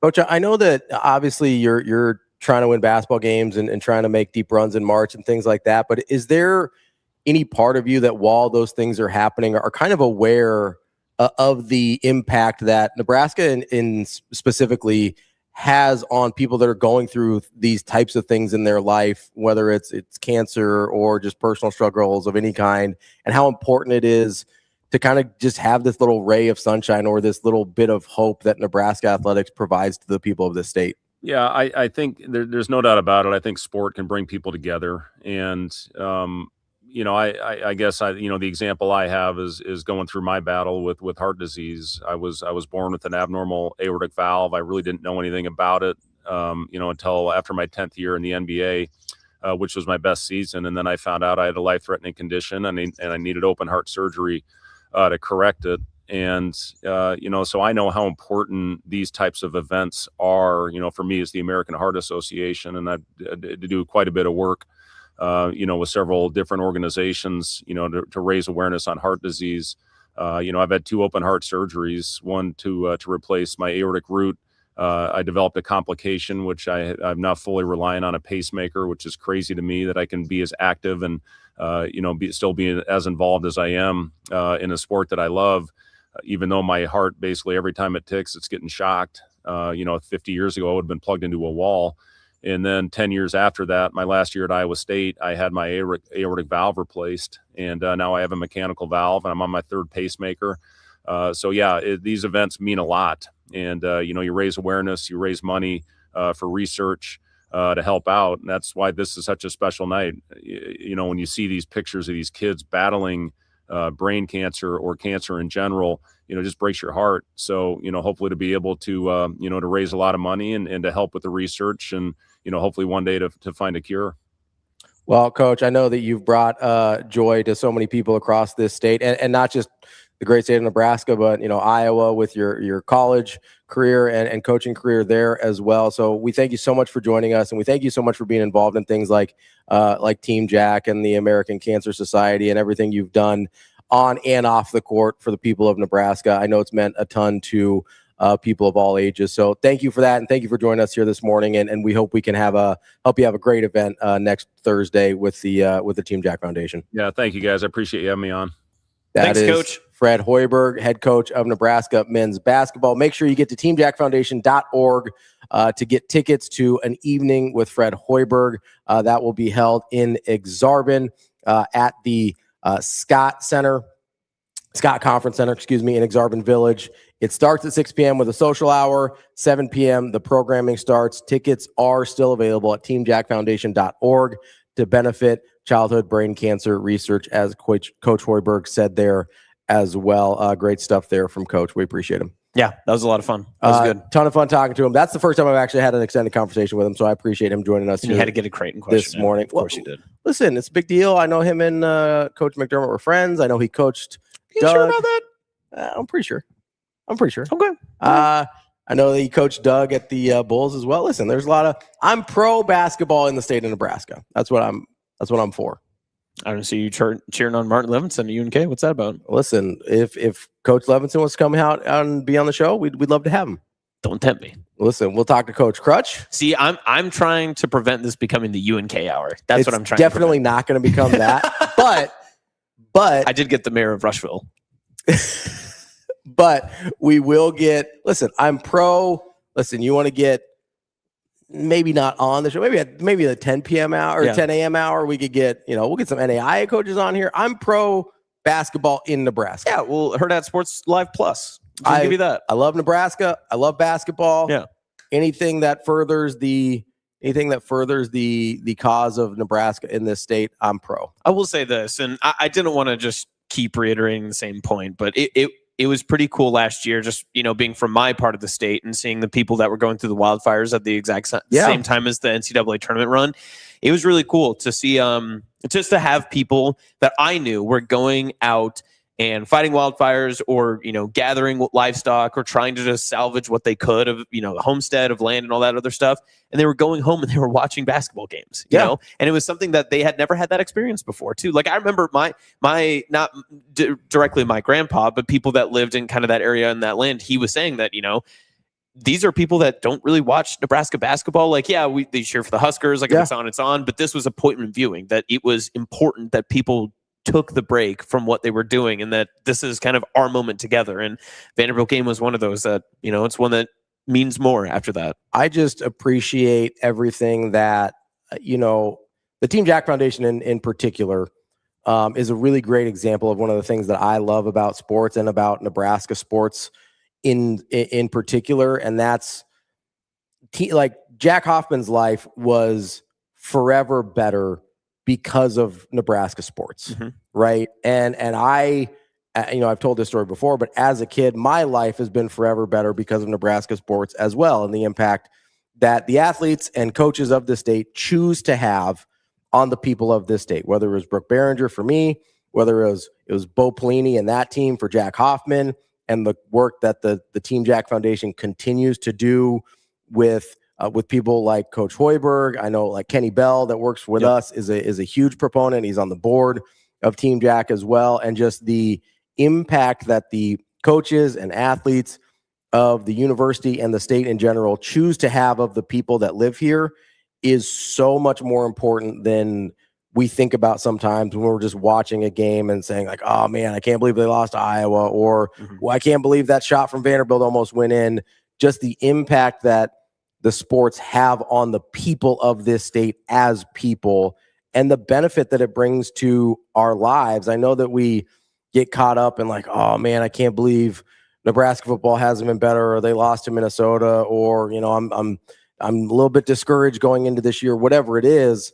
But when it comes down to it, whether it's Nebraska football or basketball or UNK or anybody else that plays sports in this state, just the general positive impact that Nebraskans feel from the sports in this state, I feel like is so much larger than any of the things that and listen, like I want to win as much as anybody.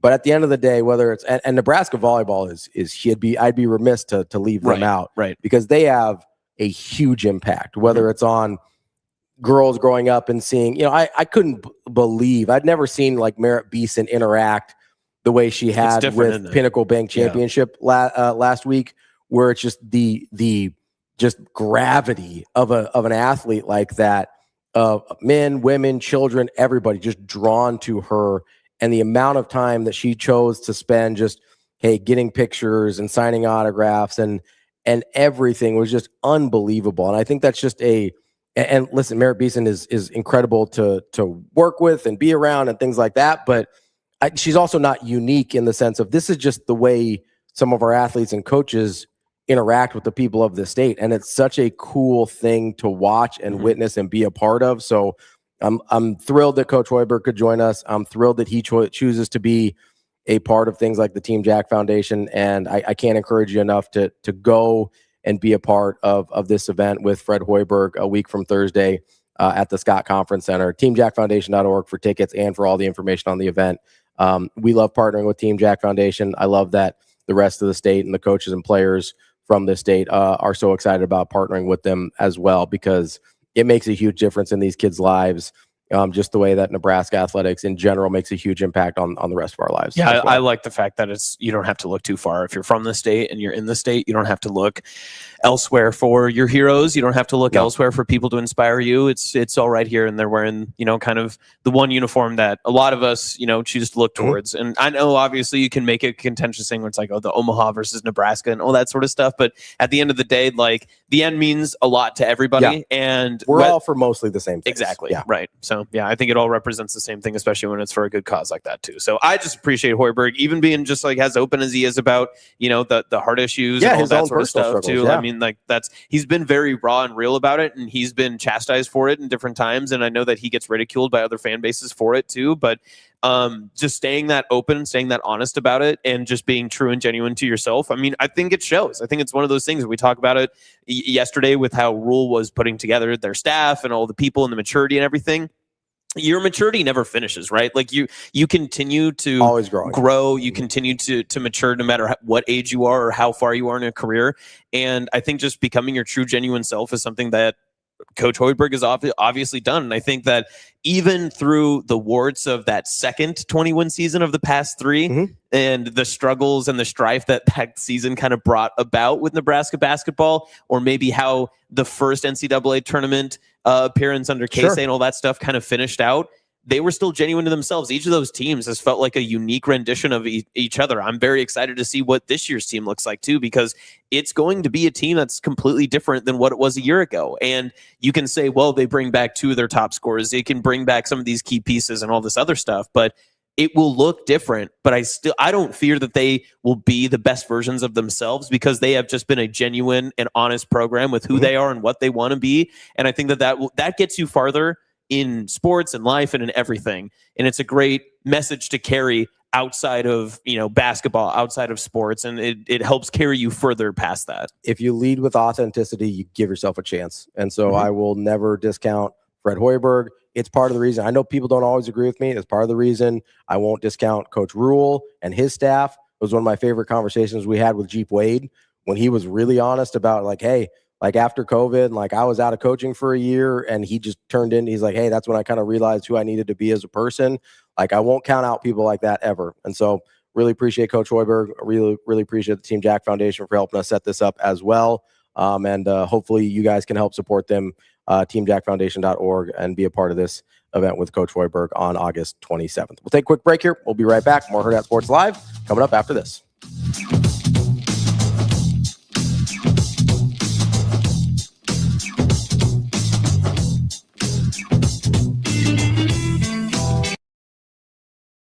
Yeah, I thought we played really well. I mean, we know it's really hard to kill balls in our gym, and especially when we've been practicing together for 7 months, everyone kind of knows each other's tendencies. So I think we knew no team was going to be hitting 300 today. And if they were, I think that's more of a problem than if a team's hitting what they were. So I think we're all really proud of just the strides we made, and we really put to use some things we've been working on in practice, and maybe it didn't go our way today, but we were going for it, and that's a great first step for us.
Your schedule is filling up.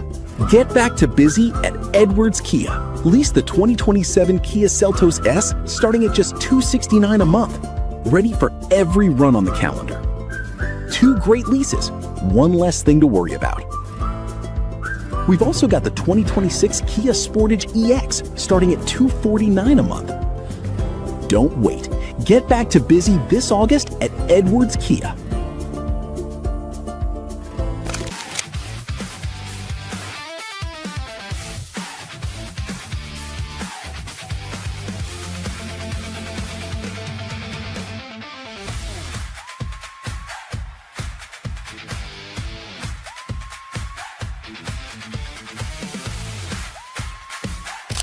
Yeah, Tyson's in the mix to be on the bus, to be in the hotel, and then to be in the game. He's really powerful man with great balance, and he kind of knows. Part of that's taking that to pass rush and figuring out what's the best way for you to utilize your strengths and weaknesses. Jossier Whittington does a great job, telling guys to, be you, over there, be you, figure out who you are and do that. And he has unique balance and power. Just the fact that he had that injury in high school his senior year and continued to wrestle, I think speaks to his mental toughness, but he's got elite physical toughness and balance as well.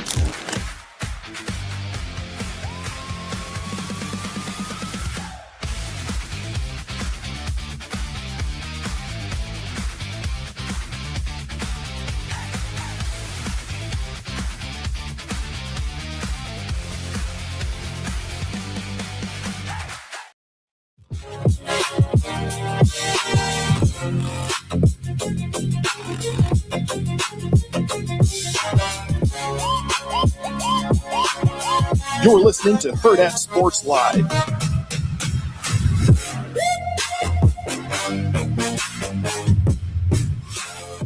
Welcome back, Hurrdat Sports Live. That's awesome. I'm Ravi here at Hurrdat Sports HQ.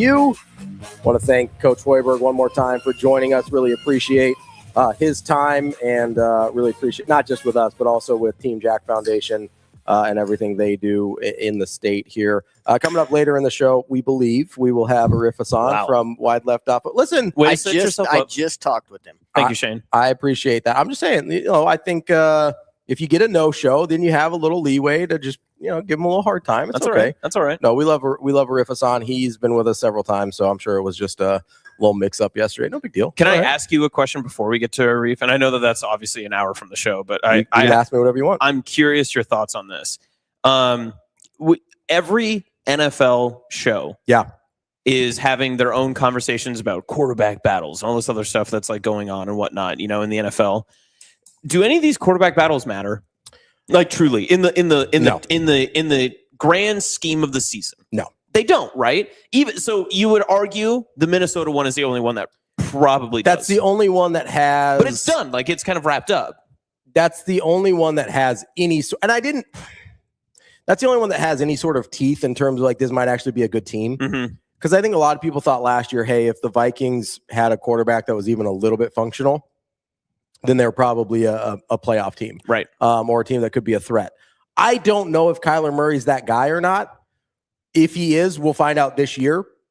And if he's not, we will find out this year. Like, right, there's Kyler Murray is one of the probably more polarizing quarterbacks in the NFL. Because you can't make him a backup. You cannot have Kyler Murray on your roster and have him be your backup. Well, not even just that, but like he's a guy that no one can decide what he is. Yes. Like for this deep in his career, he's one of the few guys that you probably don't know what he is yet in terms of he always had some sort of production in Arizona, but he also had some really disappointing times that came with some, you could call them excuses or legitimate reasons, right? Coaching was never good down there. Roster was never very good down there. Call of Duty came out every November. You had video games that were always an issue. Like there was always weird conversations around Kyler. I'll give you that. Yes. So polarizing in that sense of like for as long as he's been in the league, I don't feel like we really know what he is. He's also sort of Arizona is sort of in the like they're in the dead space. Yes. Yeah, they're in this weird portion of the league that like nobody really watches them unless you're a diehard. But they also get plenty of run because the NFC West is always very good. San Francisco, you're going to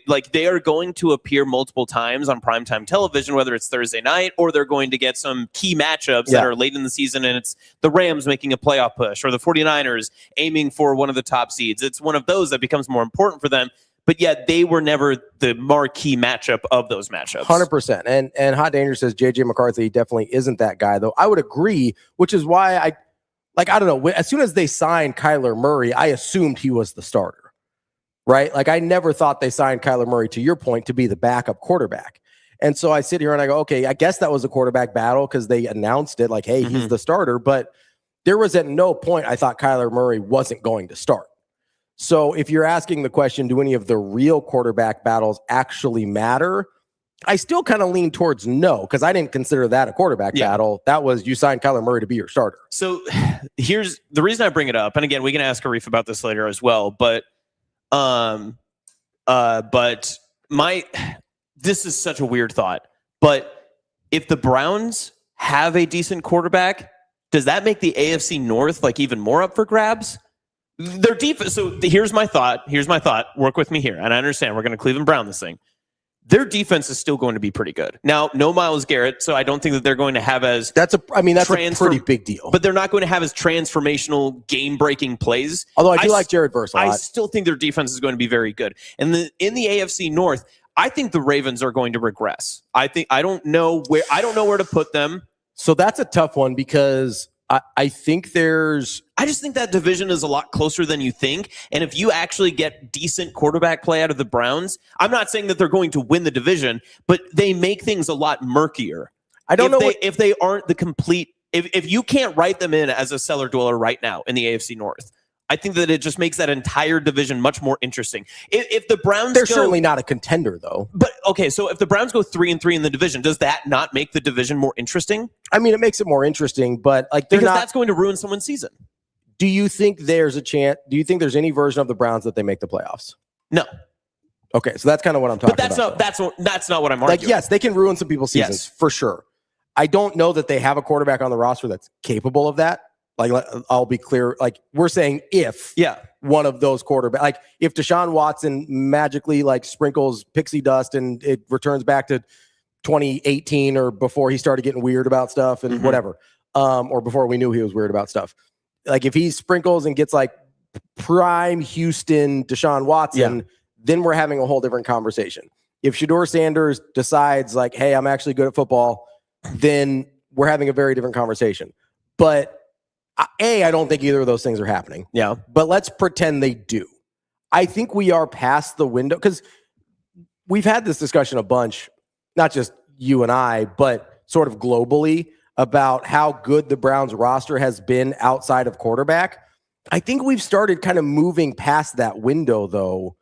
Like, I think 3 years ago, you could have made the argument, hey, if they figured out a quarterback, the Browns would actually be really good. Yeah. I think we've started aging out of that window of, hey, this is an elite roster with a terrible quarterback. Yes. I think it's maybe still a pretty good roster. I just don't know where that gets you because I don't think now. But yeah, I'm not suggesting that they're not going to be even above 500. But I think that the margins in that division are much closer than a lot of people I think want to admit. Here's what I'll say about the Ravens, though. To your point about them being a possible regression candidate. I said regressed. Immediate. Well, they regressed last year, so now it's either is this who they are now, or are they going to return to? You got to remember, Lamar was injured for most of last year. Also, but even before he was injured, he clearly had lost a step. Yes, like he wasn't taking off, he wasn't escaping even to throw the ball the way he was before, and that makes sense. He's been in the league for a decade now at this point, I think, or close to it. Like he is. Last year was the first time I go, oh, I don't think he's the same level of athlete at the quarterback position that he used to be. Now, he's still a good enough passer to be a really good quarterback, but you lose that extra thing that made him an MVP, right? Yes. So if that's the case, I think there is a point on the table that that they are a regression candidate if he doesn't return to what he was 2 and 3 years ago. I also think there's at some point Derrick Henry is going to stop being Derrick Henry. Yeah, but and it wasn't last year. Yeah, everyone pointed it to being last year, but when it actually happens, we will all notice it because I think it'll be sudden and immediate. There's a little bit of a LeBron thing here. I guess it's not as long, but for running backs, we're getting pretty close. Where it's like, hey, he's got to stop being good eventually, and then just keeps being good. Yeah. If those two things happen, then yeah, absolutely, they're a huge regression candidate. We are talking about a first-year head coach here in Jesse Minter. That's what I'm saying. We have no idea what that means, what that looks like for them. That's a weird division. Like if you had a confidence meter on picking a division winner, that's probably one of your lowest ones, right? In terms of the entire NFL. Like if you're like, hey, I'm going to rank every single division. I feel confident about a team. Like I can say right now, this team could win this division. You'd probably say AFC North, NFC South as your lowest confidence meters, right? That's interesting because maybe you throw AFC South in there too, depending on. I'm not high on CJ Stroud, but so you mean in the sense of I just have no idea who's going to win that division. Yeah, because I look at like the NFC East and I go, let's do the exercise. So like NFC East, who do you think? NFC East, I think 3 teams could win that division. Okay, I mean, I think the Cowboys could win that division. I think the Cowboys or the Eagles can. I think the Giants are still a step away. I wouldn't be surprised the Giants make a playoff push. I don't think they can win the division. I don't think they can win the division either, especially like Jackson Dart is not going to make it through the season. Yeah. He got banged up again in the preseason. He threw a dot after that though. What did he say in his press conference though? He was like, yeah, it seems like every time I get hit, I end up in the blue tent. Yeah. That's not a great sign. Well, that's a Giants problem. That's not a Jackson Dart problem. It's not his fault that his running back missed an assignment. It didn't block a free rusher at him. I understand that, but like, how's he going to survive the season? Okay, that becomes a Jackson Dart problem. That's fair. Yeah. Okay. The question with Washington is, does Daniels become who he was as a rookie? Well, and you also can't skip wins. You can't go from 4 to 6 wins. You have to get to 5, which is going to be very difficult for him. So, really challenging. Yeah. Like you just can't have, maybe he'll miss but he's allowed to. He is. No one else is. That is a good point. He can get to 5. Yes. No one else is. So I think I think three teams could win that division. But I also think there are three good teams in that division. NFC North is kind of the same way. I think all four of those teams could win that division.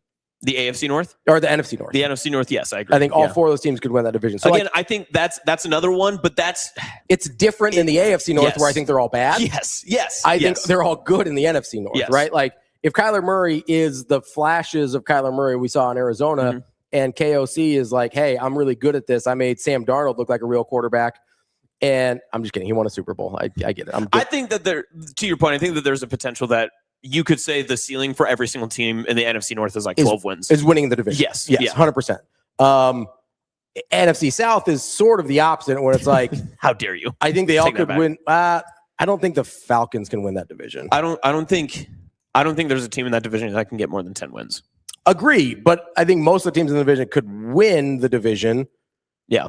But it's I don't trust the Falcons quarterback situation. But again, that roster, like if they could somehow get any other quarterback, I think that they would be a contender. The better question might be: Is there a division where there's only one team that could win it? And I don't think there is.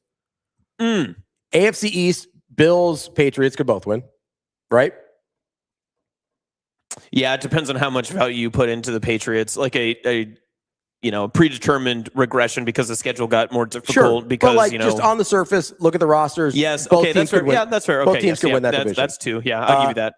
I'd kind of more like 1.5, but yeah, I'd give you that. AFC North, I think three teams could win that division. Yes, I would agree. I don't just in terms of the division. Yes. I don't think the Browns can, and I don't think anybody in that division gets to 11 wins. I'd agree. AFC South, I think two teams for sure. I'd go 2.5 and throw the Colts in there. You could maybe talk into the Colts, but so in the AFC West, three of those teams could win the division. Everybody but the Raiders, right? Yep. The Mandalorian, which is not a thing anybody should ever call him. NFC East, we already talked about. It's at least two, maybe at least two. Call it 2.5. Yep. With the Jaden Daniels of it all. NFC North is 4. Wait, are you putting the Commanders as the team? You don't like the Giants? I liked the Giants as a possible worst or first before. I'll be honest, the Jackson Dart thing's freaking me out. I don't think he can get through a season. Interesting. I don't think Jackson Dart can get through a season. Right. You guys aren't even mentioning how Cam Scadaboo, like going to juke, just doesn't the same. Like if you watched him warm up in the preseason, his knee is completely cooked. I thought it was an ankle. Did he break an ankle or did he blow his knee up? I thought he blew his knee up. Is it a knee? It's his knee. Yeah. Okay. Well, he messed up his ankle, but I think his knee was also messed up.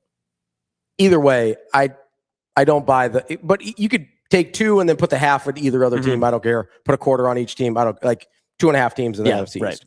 NFC North is all 4. NFC South is 3 probably. Everybody but the Falcons. I mean, you probably could put 4 technically because the margins are going to be smaller. I would say my least likely to win is the Falcons, but yes, I would probably say 3. Falcons cannot keep a quarter. They have the 2 most injury-prone quarterbacks in the league. Right. In Tua and Penix. No one's getting through that season alive. They're having a mid-off currently. They're trying their best. Like Rico's going to be starting quarterback for the Falcons by the end of the season. That would be elite. Listen, he might look like Kyler Murray, though, running around back there. He wouldn't be running around very much. He'd be doing the old handoff Bijan. Oh, handoff Bijan. Yeah, 100%. Kyle Pitts still would not have any fantasy touchdowns. No, he had like 5 last year. What are you talking about? I'm not take the handoff and just throw it. I'm going to go like 20 yards. Draft tomorrow. NFC West is 3, right? Yeah, I mean, yeah. Everybody but the Cardinals? Yes, yeah. So the real... wow, really? We don't have any slam dunks. No, there are none. The closest is probably the Bills. I'm going to speak just as a collective. This is the first time in a long time we've had that thought, right? I don't know. Like, I think it's more common in the NFL, but there was like a stretch where it was in the AFC West where it was just going to be the Chiefs, right? I think we've had stretches in different divisions. This might be the first time where just no division. You're like, hey, that's the only team that can win that division. But it's been, I don't know, man. I think it's been pretty evenly spaced out for a while. Yeah. I just felt like there has been a bunch of times before that we've had, it's probably the Patriots of it all that I'm just remembering many years in a row it was just, and then the Chiefs in the West, because the West, everyone was trying to catch up to them for so long. But you have to remember the Patriots of it all ended like 7 or 8 years ago. Yeah, but then they just handed it back off to the Chiefs, and then we had that kind of running for a good amount of time too. So correct. Yeah. I don't know, man. I don't know. That is interesting. It's wide open for almost everybody. AFC East might be the least though, because the Jets and Dolphins are definitely just cooked. Which team just in general, and this is probably, you would probably say this, maybe it's not your Super Bowl pick, but who do you think is your most confident? Just like, hey, they're going to be good? No, division winner. Oh, I actually think it's the Rams. I think it's out of the Rams. West. Yeah, I think it's the Rams.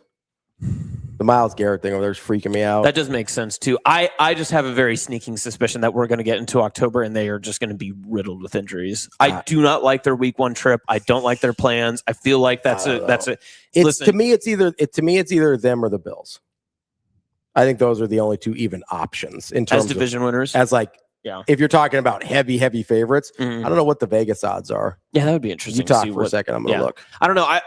I'm glad that this all started with the AFC North because I don't know. The NFL is very fun right now because we've got just a lot of open conversation going. You got a lot of different decisions that you can make too. So on the AFC East, Bills are only minus 136, but that's a lower number.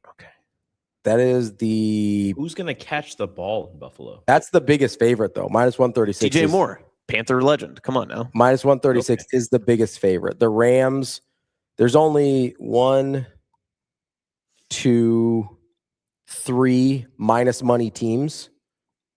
Do you know who they are besides the Rams and the Bills? How many more are there? Just one more. Just one more. To win the division. This, I think, is going to surprise you. Texans? It is the Ravens. Oh, that does surprise me. But that's because I might just be a Baltimore hater. That might just be me. Like I called for Harbaugh to get fired like 2 years ago.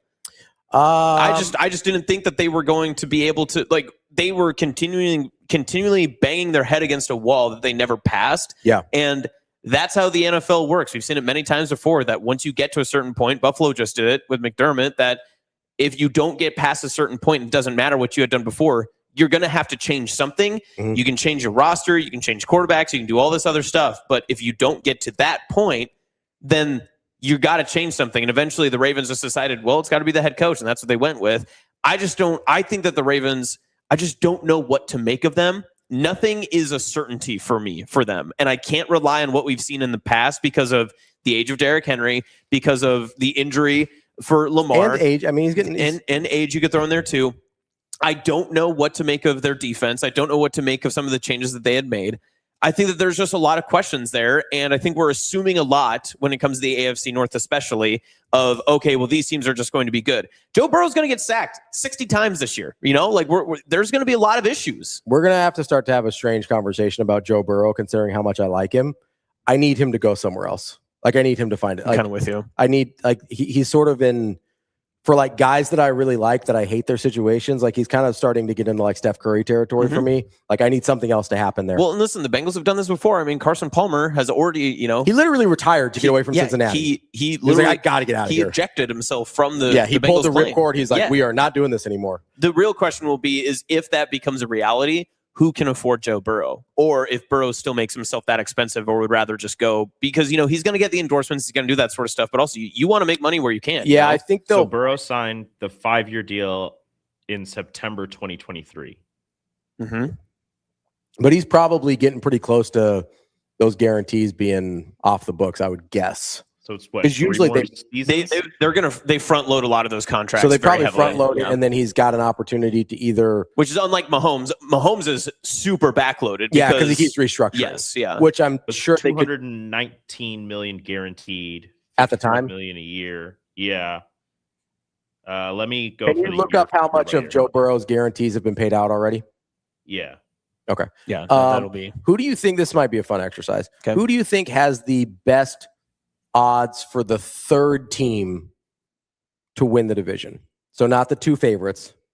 So like if I think the NFC West is Rams, Seahawks, then 49ers. So who would be third? Who in that third spot do you think is, because this is kind of the one we're talking about. There's most divisions have a couple teams that are relatively close. Okay. But there's so who has the third best odds in their division to win the division? But has the best of the third place odds. Okay. You get what I'm saying? It's like subcategories. Does that make sense? Okay. So like I'll give you the 49ers. This is like Lions or Bears? NFC North? It is not the NFC North. Okay. That would have been my guess. The Bears are at plus 305, which is the same as the 49ers. You're going to hit me and say it's like the Panthers or something like that. The Panthers are plus 310. Bang. It's not great, but it's fine. Commanders are plus 475. Okay. The Steelers are plus 510. Sorry, DB. The Colts are plus 380. So that was our half that we gave. That made sense. Yep. The next best odds for the third place team, and they were actually very, very close to the first place team. Denver Broncos at plus 225. That makes sense. The AFC West was going to be my second guess. The spread on the AFC West is plus 160 for the Chiefs, plus 190 for the Chargers, and plus 225 for the Broncos. I'm surprised the Chargers and Broncos aren't flipped. You think so? I don't like the Broncos. I'm a notable Broncos hater, but that surprises me. Notable Broncos hater? I don't see Bo Nix hanging out with his girlfriend. Austin Jacobsen? I can't stand Colorado sports. Nothing about him. Colorado State sucks. Denver sucks. Avalanche sucks. Rockies Nikola Jokic sucks. Yeah, listen. I'm anti-Colorado, man. I'm not doing it. You had me at the Broncos suck, but once you got to that Avalanche, then we're out. Avalanche sucks. We just got a producer booth of just confused people over there. We just got people who are just rooting for teams in different cities that are rivals of teams in their cities. It makes no sense. It makes no sense. Foxborough's not Boston. 146 and a half. You're right. The people of Boston look very different than the people of Foxborough. It's very true. You're right. 146 million of the 146.5 million of the guaranteed was at signing. So that's only like 73 left. Yeah, 18.3 guaranteed on the 5th league day of 2026. The full 27 is injury guaranteed at signing. Well, there you go. So there's not that much left on his contract. No. He's affordable. Yeah. Interesting. Somebody go get Joe Burrow. Save him. Save that man. That's my question is, in a perfect ideal world, this season wraps up, where can he go? He's going to be too expensive for the Texans, who would trade. They would send that in a heartbeat. They would move that in a heartbeat. He is the missing piece of what is a championship roster. Vikings. Can they afford it? Go to Minnesota. They put all their money in their receivers. You know what it is. They don't have any money. You know what it is. I solved it. Matthew Stafford retires after this year. He goes to Sean McVay. Sean McVay and Joe Burrow. They don't have any money. They magically just come up with more money. I don't know how it happens, but they're just like, Myles Garrett, not a problem. They're like a Willy Wonka. Stafford retires, he'll just when Stafford retires, he'll take their They just drafted Ty Simpson. They can trade. No, they'll do the same thing they did with Jared Goff. They'll trade Ty Simpson to the Bengals. I would hate to be a mid-20-something quarterback going to the Los Angeles Rams from then on. We'd be out. like, you're not going to play here. Sean McVay just looks at you first day and be like, you're going to play a great 3 years, and then I'm sending you somewhere cold. Don't worry, buddy. You're getting out of Cali. I'm holding on to you until somebody better. Get out of here. Listen, Joe Burrow, Los Angeles Rams, 2027. Don't say that. I hate it. Money has to matter at some point. The salary cap has to matter. Tell that to Steve Ballmer. All right, let's take a quick break. That's Austin. I'm Ravi. We will be right back. More Hurrdat Sports Live.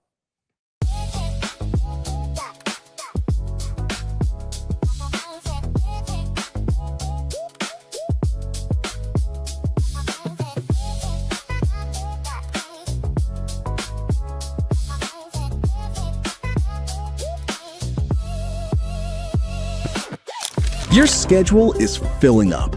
Get back to busy at Edwards Kia. Lease the 2027 Kia Seltos S starting at just $269 a month. Ready for every run on the calendar. 2 great leases, 1 less thing to worry about. We've also got the 2026 Kia Sportage EX starting at $249 a month. Don't wait.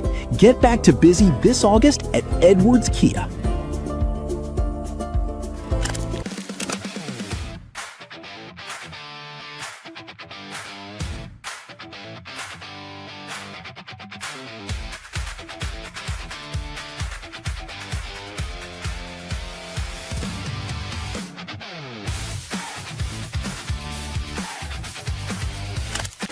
He doesn't look like a freshman to me. I mean, he was nervous in the spring because he just got here. He was anxious. He was nervous. He settled in over the summer and just does not look like a freshman to me. I mean, he's 6'2", 210. He runs fast, has breakaway speed, has good ball skills, doing a solid job in protection. So, encouraged with where he's at. I mean, he's going to play, so we'll all see it here in a few weeks.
You're listening to Hurrdat Sports Live.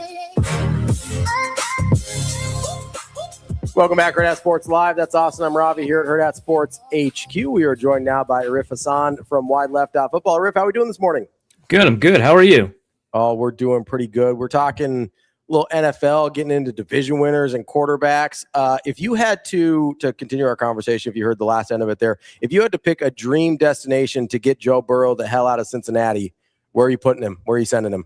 I got to pick Minnesota, right? Come on. I said Minnesota or the Rams with the match. I think both of those make sense. I mean, I'm a little biased, obviously, where I am, but I'm taking Minnesota in part because obviously you get to reunite with Justin Jefferson. We know how much he loves his old college receivers. Mm-hmm. But I think that also with the way that the Rams are aging, right? If you're Joe Burrow, you want to go somewhere where the protection is going to help you a little bit more. They got Christian Darrisaw there. They've got, Donovan Jackson. They've got a little bit more up front. And I feel like if you're Joe Burrow, you especially care about pass protection, just like what you've been traumatized by, right?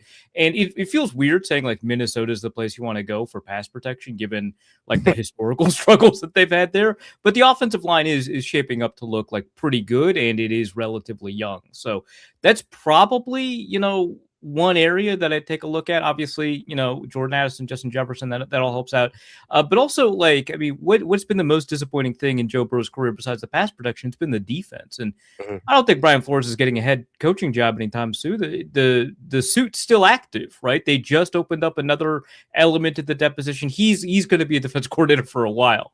So you've got a pretty good defense there. The Rams are obviously just a much better team right now. There's no question about that. I just think long term, Minnesota might get you what you want. And again, I got my biases here. I'd love to see him here. Do you think there is a realistic world in which Joe Burrows is not playing for the Cincinnati Bengals next year?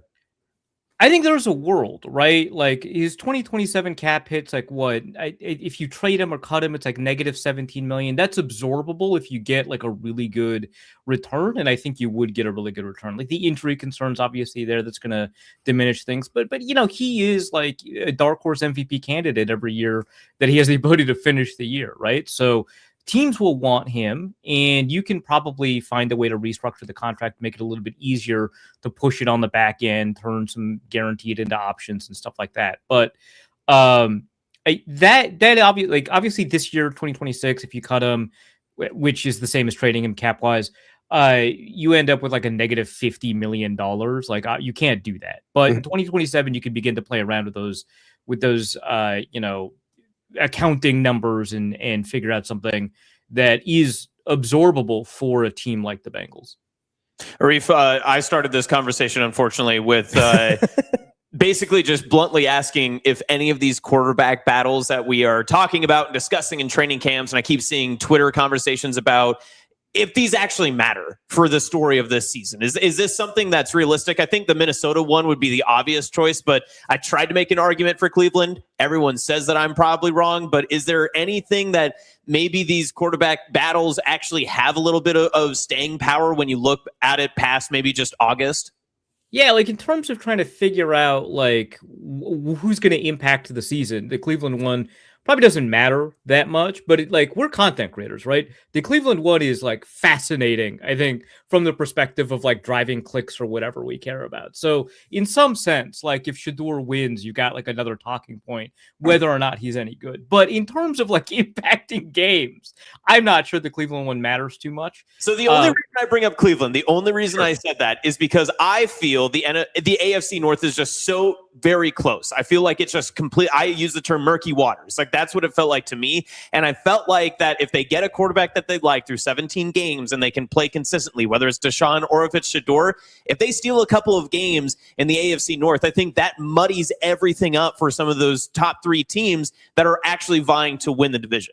So they could complicate things for the other teams. Yeah, I get that. I would be a little bit more compelled if they still had Myles Garrett. I don't want to like diminish the menu of pass rushers that they still have. Alex Wright, that got Jared Verse, of course. But I mean, Myles Garrett was such a game changer for them. He changed blocking math in such a way that allowed Cleveland to be kind of this top 3, top 5 level defense that I just don't think they'll be at, despite still having like Denzel Ward and stuff. So I can see where you're going with that, especially if they can just like ruin, like for example, Joe Burrow's day, like they've done before. But it is a little bit harder for me to buy into it. I think that the way that you're framing it, like, hey, you could really screw things up for Pittsburgh, and now it's like a 2-horse race or something like that. I get where you're coming from there. That makes a little bit more sense. But just in terms of like, if it's Shedeur or Deshaun, I don't know. I think if they're winning a game, they get like a special teams bounce go their way, and they've got a defensive score, and who the quarterback is actually doesn't matter that much. Whereas for like Minnesota, right, like who is better does matter a lot, right? Mm-hmm. Murray has the ability to bring that offense to top 10-ish, you know, like with all the weapons that they have. And then if JJ McCarthy had ever been able to, you know, tap into his potential, you've got like a higher ceiling but a lower floor. Now, obviously, that battle had been decided before the preseason started, so you've got a little bit less of a storyline there. And you know, I think our default should be if there's a quarterback battle, then that team probably doesn't matter too much. But very, very nice way just to say, hey, the Browns are not going to do anything. That's okay, and that's totally fine. That's totally fine. That's totally that fine. being said, I do have a Browns follow-up question. Sure. The most Browns anyone's talking about on the day of our Lord August 18th. There's just no way anyone else is having this many Browns conversations. That's 100% accurate, and I'm still going to ask the follow-up.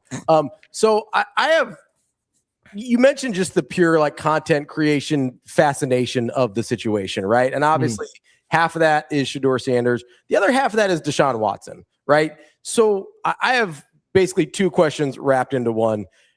Is there a comp in terms of the career trajectory of Deshaun Watson where he was like like first 4 years of his career, really, really good quarterback, and then has the year off, injured, and just completely fell off the map, and we don't even think is a competent like person or quarterback anymore?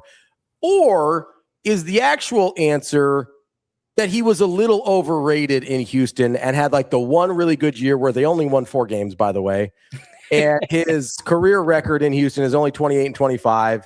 His like touchdown interception ratio was really good that last year, but maybe, you know, was 26-12 the year before, 26-9 the year before that, 19 as a rookie. Like, good quarterback, but maybe not as good as we sort of think he was based on that last year. Which of those two scenarios is more likely, that he has had a superstar trajectory that completely fell off a cliff, or that maybe he wasn't as good as we tend to remember him to be? I think anytime that something like that happens, it's like a very valid and legitimate question to ask. if we're only looking at like on field, I don't want to make any off field comps for Deshaun Watson. I think the comparison is the quarterback 3 for the Vikings, Carson Wentz. Again, I've got like a very limited view, but I don't think that's actually a bad comp career-wise, right? That first year was whatever, but second year he's got this MVP quality season. Obviously, he gets hurt. The third year we're seeing some quality stuff. It's not as good as that second year, and then it starts like frittering away and falling off, right? And then he's got these years off. He's trying to start for a couple of organizations, not the exact same as Watson, who's only been with 2, but I think just in terms of performance and having a peak and then having a fall, you've got something there. To answer the question about like whether or not he's overrated, I would have said that Carson Wentz was overrated. I think that he was doing a bunch of things where it's not like something that is sustainable. He was winning a lot on third down, but not first and second down. That's like a good red flag to watch out for to see if someone's going to repeat their performance. That wasn't really what I saw with Deshaun Watson. I thought that he was legitimately a very good quarterback who was, and you'll have to excuse my terminology, or victimized by the front office that the Houston Texans. I mean, they treated that team like it was a separate bank account, like a slush. Like you wouldn't actually run an organization this way, like trading DeAndre Hopkins for pennies, getting back like a very injured David Johnson. Like it was just a really poorly run organization, and they got rid of like the weird like Jesus culty thing that was going on, and they started immediately building a better organization, right? And it was only after Watson left that they started acquiring talent at like a reasonable place, making sure that they kept talent. They made some aggressive trades that like worked out for them. Like that is kind of like a better way to do things, and he just wasn't there to benefit from any of it. And so I think he had like just a tremendously poor supporting cast, and he was able to still put together some really outstanding numbers. I do think that he was actually that good in Houston, but like I think all of that time off the field had kind of altered, and the time away from the game had kind of altered what he was capable of doing. And it's really hard to get back into game shape once you're just out of it.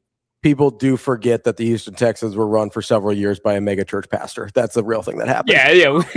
crazy historical note right now. When your quarterback also comes from Clemson, which is basically a mega church as well. I mean, We're like, we got to get somebody in this room that reminds him of Dabo. That guy actually came up through Clemson. The guy that we're talking about that ran Houston initially came up through Dabo. He was doing like a bunch of megachurch stuff. Dabo invited him in. That's how he got into sports. So it really was just following him around for a while, which like now that we know more about Deshaun Watson, couldn't have happened to a better guy. But until then, you're like, oh my God, wow, I can't believe his luck. All right. You know what? We're off the rails. Let's go back to the Cleveland draft. Sure. Yeah. More safe discussion. So maybe not actually Cleveland Browns talk, but because of what I kind of framed for you right there, I'm curious your thoughts. Give me, let's phrase these as troublemakers, right? Who is your troublemaker team that you can view, maybe one on the AFC, one on the NFC side? Is there a team that's like the scenario I gave you, maybe steals a couple of games in its division, is not maybe in a playoff race, but is one of those, and we're in week 15, they have like a 0.5 chance of making it because of some of the disruption that they caused? I could maybe the Commanders, right? I think after the injury to Laramie Tunsil, it's tough to see them as like true competitors for that division. I think that there's just a lot of worries, plus like all of this weird stuff with Jaden Daniels and PR and LSU that just can't be good, right? And they've like shed some talent at receiver and stuff like that, but I do think that baseline, you've just got a bunch of talent at quarterback that's going to help you. But B, you still have Scary Terry, you still got Luke McCaffrey, they just added Stephon Diggs.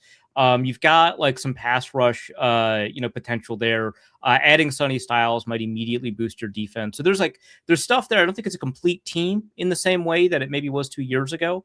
But there's just like players that I like Amik Robertson at corner. That's just like, I love that dude, right? So I think that there's a possibility that players like him, like Nick Cross, they can just make some noise and just ruin somebody's chances and really complicate things and be kind of just like the fly in the ointment for some other teams. So I think that on the NFC side is something that would be kind of appealing to me for that pick.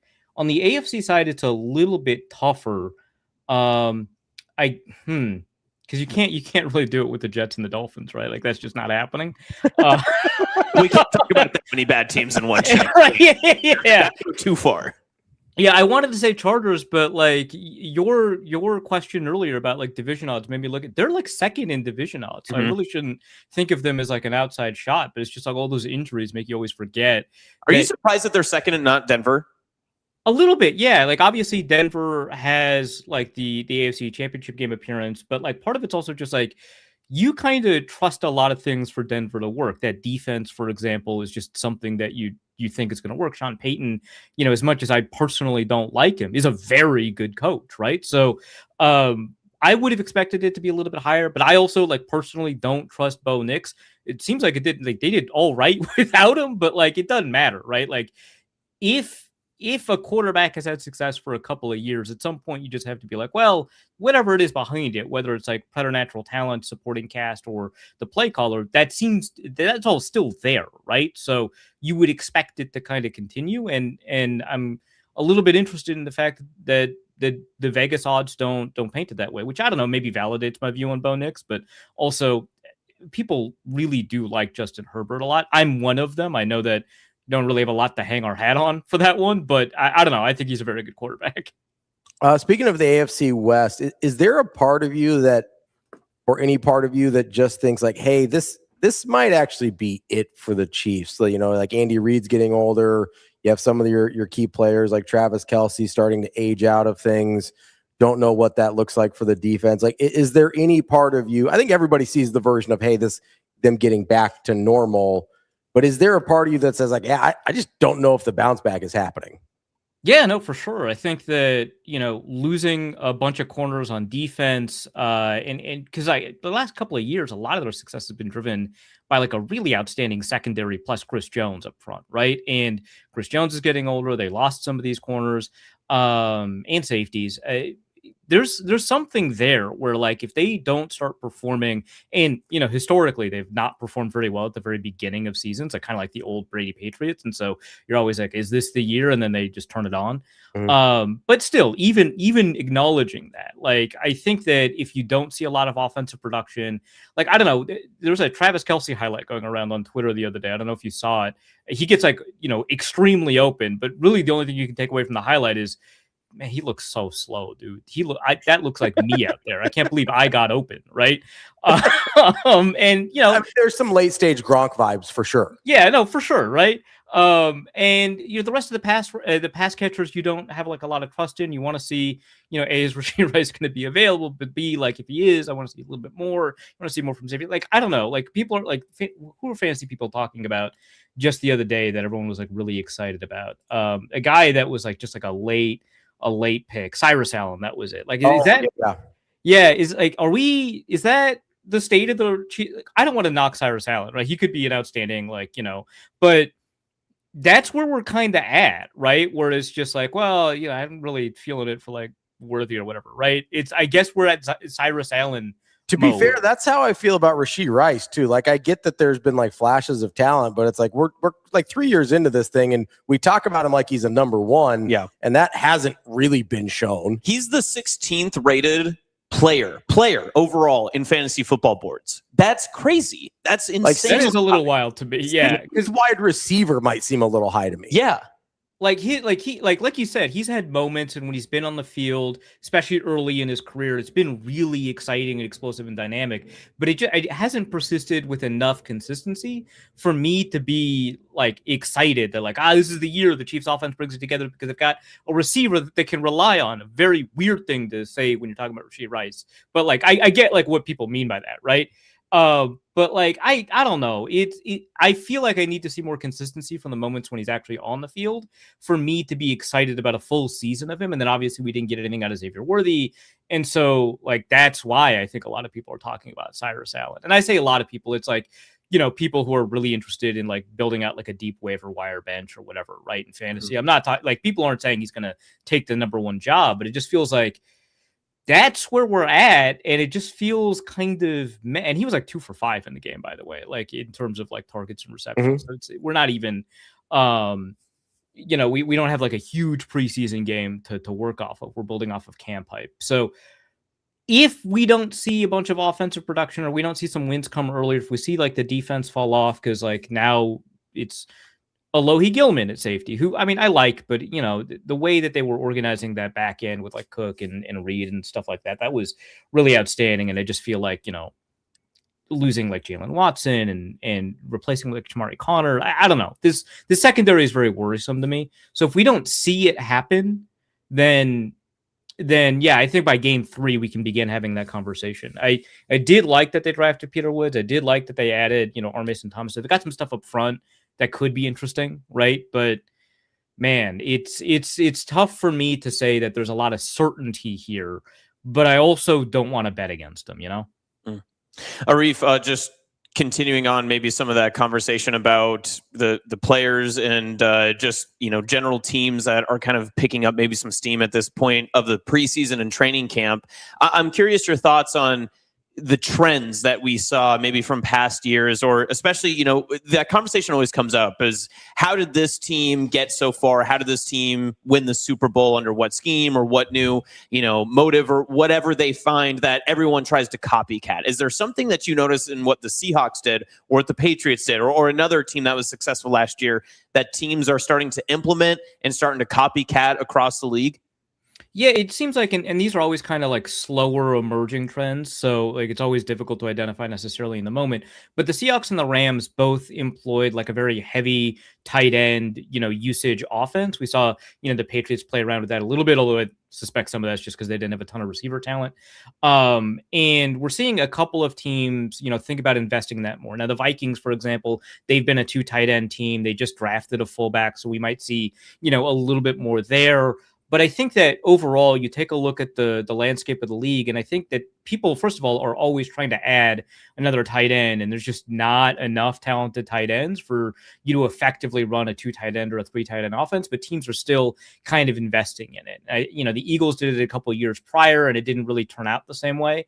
But I think that you take a look at what the Rams and the Seahawks did, who are both, Super Bowl favorites, right? You take a look at how the Patriots were able to be effective despite not having, an outstanding receiving core. And I think teams are trying to figure out ways to get kind of these bigger bodies who may not be as fast as Xavier Worthy, but have a lot more versatility that allow you to check in and out of the run game, at the line of scrimmage and not have to worry about whether or not you've got the blockers up front to run like outside zone or something.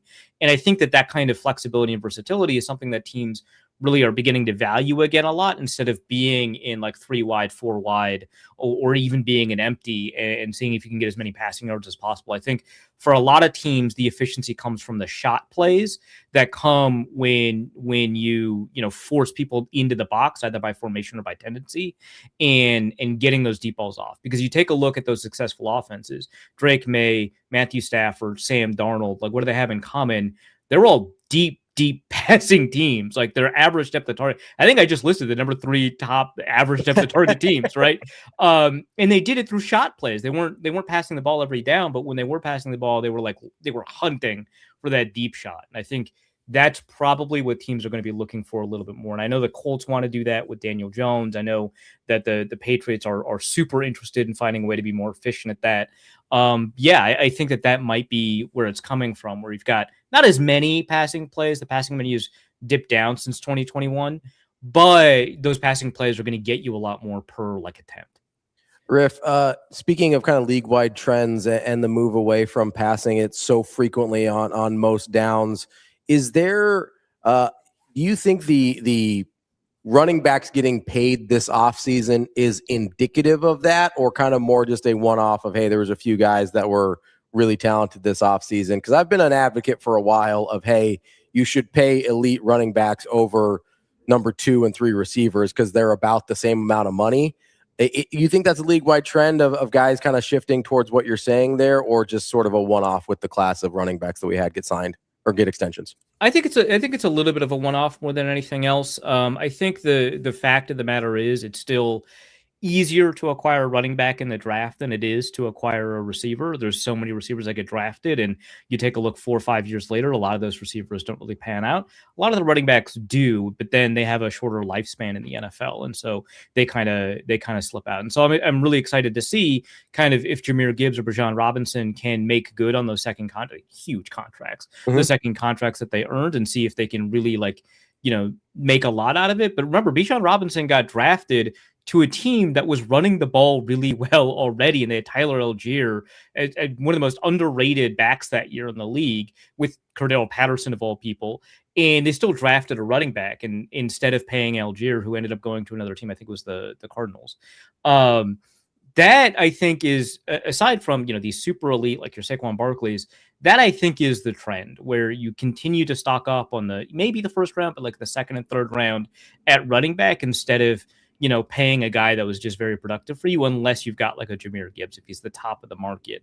I think that they just happen to hit the market at the same time. I think I wouldn't say that, for example, the 49ers like regret trading for Christian McCaffrey, but I think the return on that investment, given his injury history, is a little bit more questionable than just a question of what his talent is, because he's very talented. He's outstandingly talented, but his availability had been such a concern. And that's just the persistent question with running backs. Like, yeah, Jahmyr Gibbs has been healthy for most of his career. Bijan Robinson's been healthy for most of his career. But when you get into that second, third contract, like, not everyone can be Derrick Henry. And so like that I think is going to be what continues to hold these running back contracts back, is that even fully healthy running backs, when they get to their second or third contract, have a lot of difficulty bearing out the value there. And I don't know that one or two running backs is going to change that trend. Speaking of Christian McCaffrey and the 49ers having injuries, no. I've got sort of like an existential dread about this upcoming season. Is it just because they practice next to Chernobyl, or like are there actual problems there that you see? I think that there is a systemic problem, and I think the meme of the substation is helping kind of cover it up. There's like a conspiracy on top of this conspiracy, if you will. Yeah. I think that they don't do a very good job of conditioning their athletes. I think that's what it is. And it's interesting because like a number of years ago, in the Harbaugh era, they had a really strong partnership with Stanford, and they were actually one of the less injured teams in the NFL, despite running the ball so often, despite being the physical football team and whatever. But I think it's a combination of poor athletic training and a poor athletic staff, and then also just playing in Levi Stadium, which is, if you've been, just an awful, outstandingly poor stadium. I think all of those play a role in the really high injury rates. Now, obviously, some of this is happening in the preseason before they even play games. And I think that speaks to the athletic training staff. The fact that it's occurring at the same time that, some guy came out with like a rad meter and was like looking at voltage waves or whatever, it's just like a funny coincidence, right? Like you can do this about anything. Anybody who knows anything about electricity has come out and said, this is ridiculous. This is insane. What are you talking about? But then you got a bunch of people who like ask a chatbot, which ironically puts a bunch of pressure on that substation. To think, way to answer. And the substation is actually making it worse. So yeah, but they do have a genuine injury problem, right? And until they figure out a way to reduce the incidence, and some of it is luck that just happens, but until they figure out a way to reduce that incidence rate, it's going to be an open question. Like, I don't know, man. Look, we saw a playoff game with like Josh Johnson, who rules. Personally, I love that guy, but like, that's also not serious football, right? Like that was rough what we all saw. Reef, in terms of this season, I think a lot of people would point directly to the Cardinals and say that's probably the least talented roster in the league, probably the team that's going to have the toughest time finding wins.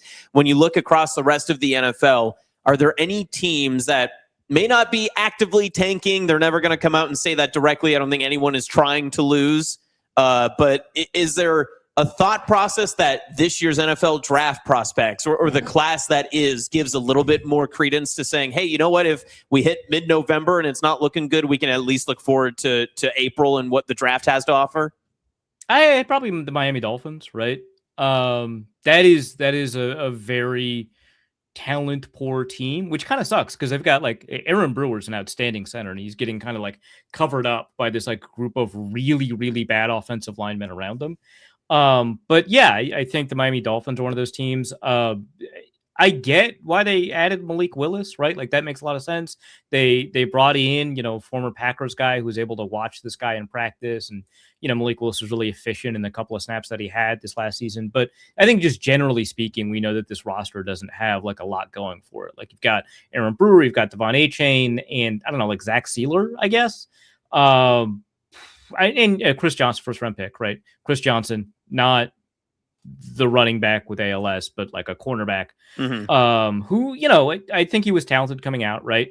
But there's just like not like Austin Jackson is still somehow a starting tackle, like that needs to be fixed. I think like that's not good news. Charlie Heck couldn't win the starting job from what I understand. So you got Patrick Paul left. I don't know. It's not a good team. I don't know how else to put it. Trying to remember who the receivers are. This is not good. That's not a good start when you're trying to list off the guys that might be catching passes from, a great quarterback nonetheless. People are always clamoring for more Malik Willis. So, yeah. All right, Arif, we appreciate the time. As always, great stuff there. And we'll talk to you, I'm sure, plenty throughout the football season. We appreciate your time. More Cleveland Browns, Arif. More. Of course. I'll be studying them just for the show. All Browns all the time. Thanks for having me on. That's Arif Hasan from wideleft.football. Great stuff there. Sorry, I thought you had another question. That's my bad. No, it's that's okay. Yeah. It's all right. It's fine. It's cool. It's a good time. It's cool. Rico knows what I'm laughing at. Rico knows what I'm laughing at. Rico, what are you laughing at? It's fine. Rico, what are you laughing at? He's cutting a clip right now. Don't worry about it. Oh, my bad. He's working? Come on. Yeah, he's working right now. All right, well, we'll take a quick break then. I'll tell you when you're older. Oh, okay. It's fine. When you're 40. Is it about 40? Is it about power rankings? No. I cannot believe that was uttered. What is your obsession with power rankings? It was an accident. As it is the first time.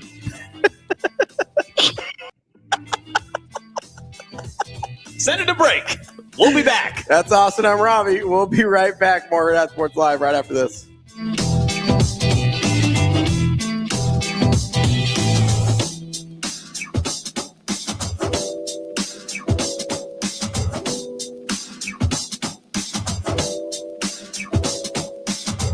Yeah, I thought we played really well. I mean, we know it's really hard to kill balls in our gym, and especially when we've been practicing together for 7 months, everyone kind of knows each other's tendencies. So I think we knew no team was going to be hitting 300 today. And if they were, I think that's more of a problem than if a team's hitting what they were. So I think we're all really proud of just the strides we made, and we really put to use some things we've been working on in practice, and maybe it didn't go our way today, but we were going for it, and that's a great first step for us.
Your schedule is filling up.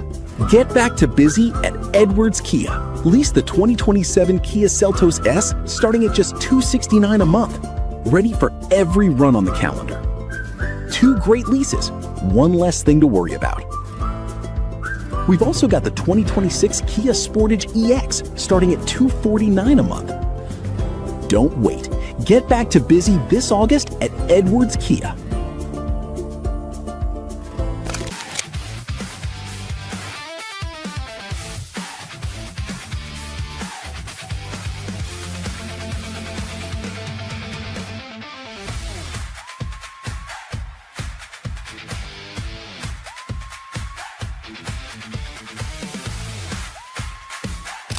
Yeah, that Tyson's in the mix to be on the bus, to be in the hotel, and then to be in the game. He's really powerful man with great balance, and he kind of knows, part of that's taking that to pass rush and figuring out what's the best way for you to utilize your strengths and weaknesses. Jossier Whittington does a great job, telling guys like to, be you, over there, like be you, figure out who you are and do that. And he has unique balance and power. Just the fact that he had that injury in high school his senior year and continued to wrestle, I think speaks to his mental toughness, but he's got elite physical toughness and balance as well.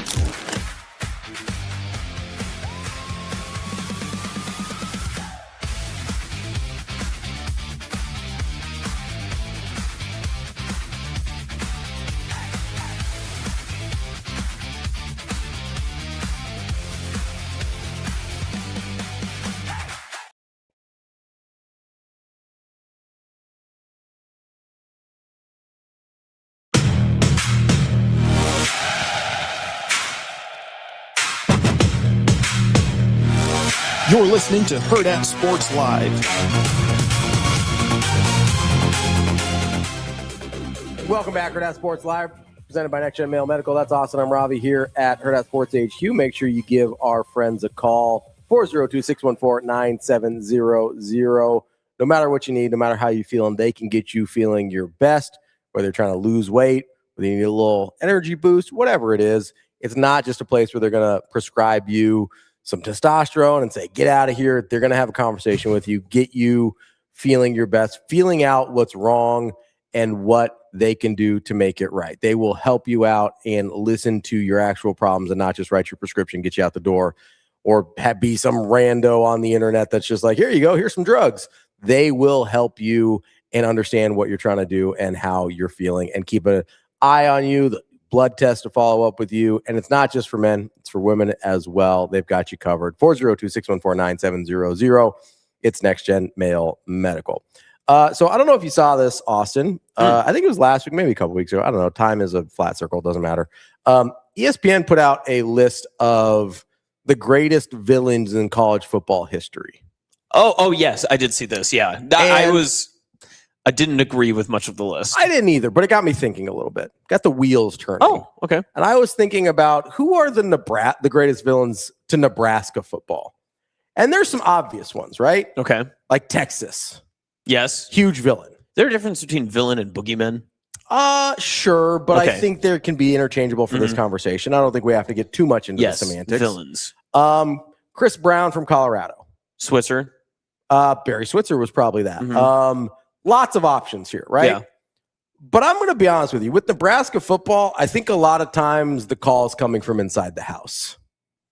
Oh, it's like a Hulk situation. I think your own worst enemy? I think there are a lot of people within the confines of Nebraska football, whether it be fans, players, former coaches, former players, media, whoever, right, that are more interested in themselves and pass it off as interest and care for the program. And I think we had another one of those yesterday. We've had this a couple times, right, with this particular individual. I don't know if you saw a clip of Jason Peter on 93.7 The Ticket. Yes. Give credit where credit is due. This was their show, his show with Grant Wistrom. And he had this take about the black jerseys. About, oh my God, you can't have the black. It used to be back in my day. It's always one of those, right? It's about back in my day, you had to earn a black shirt. You had to earn the black jersey. You had to get out there and actually get that black jersey. And this is disgraceful. And, we care about winning championships here. If you want to go get uniforms, let's go. It was almost as tone deaf as the Purdue AD being like, if you don't want to win championships, go to Indiana. He goes, hey, if you want to worry about uniforms instead of winning championships, go to Oregon. Oregon famously very good at football and has been for quite some time. Now they don't have a national championship, but they have exactly as many this century as Nebraska does and been much better at football than Nebraska for the last 20 years. Right? That's fair? Like no qualms about that? No. Much better at football than Nebraska for the last 20 years. It doesn't seem like the uniforms have been a distraction in Eugene.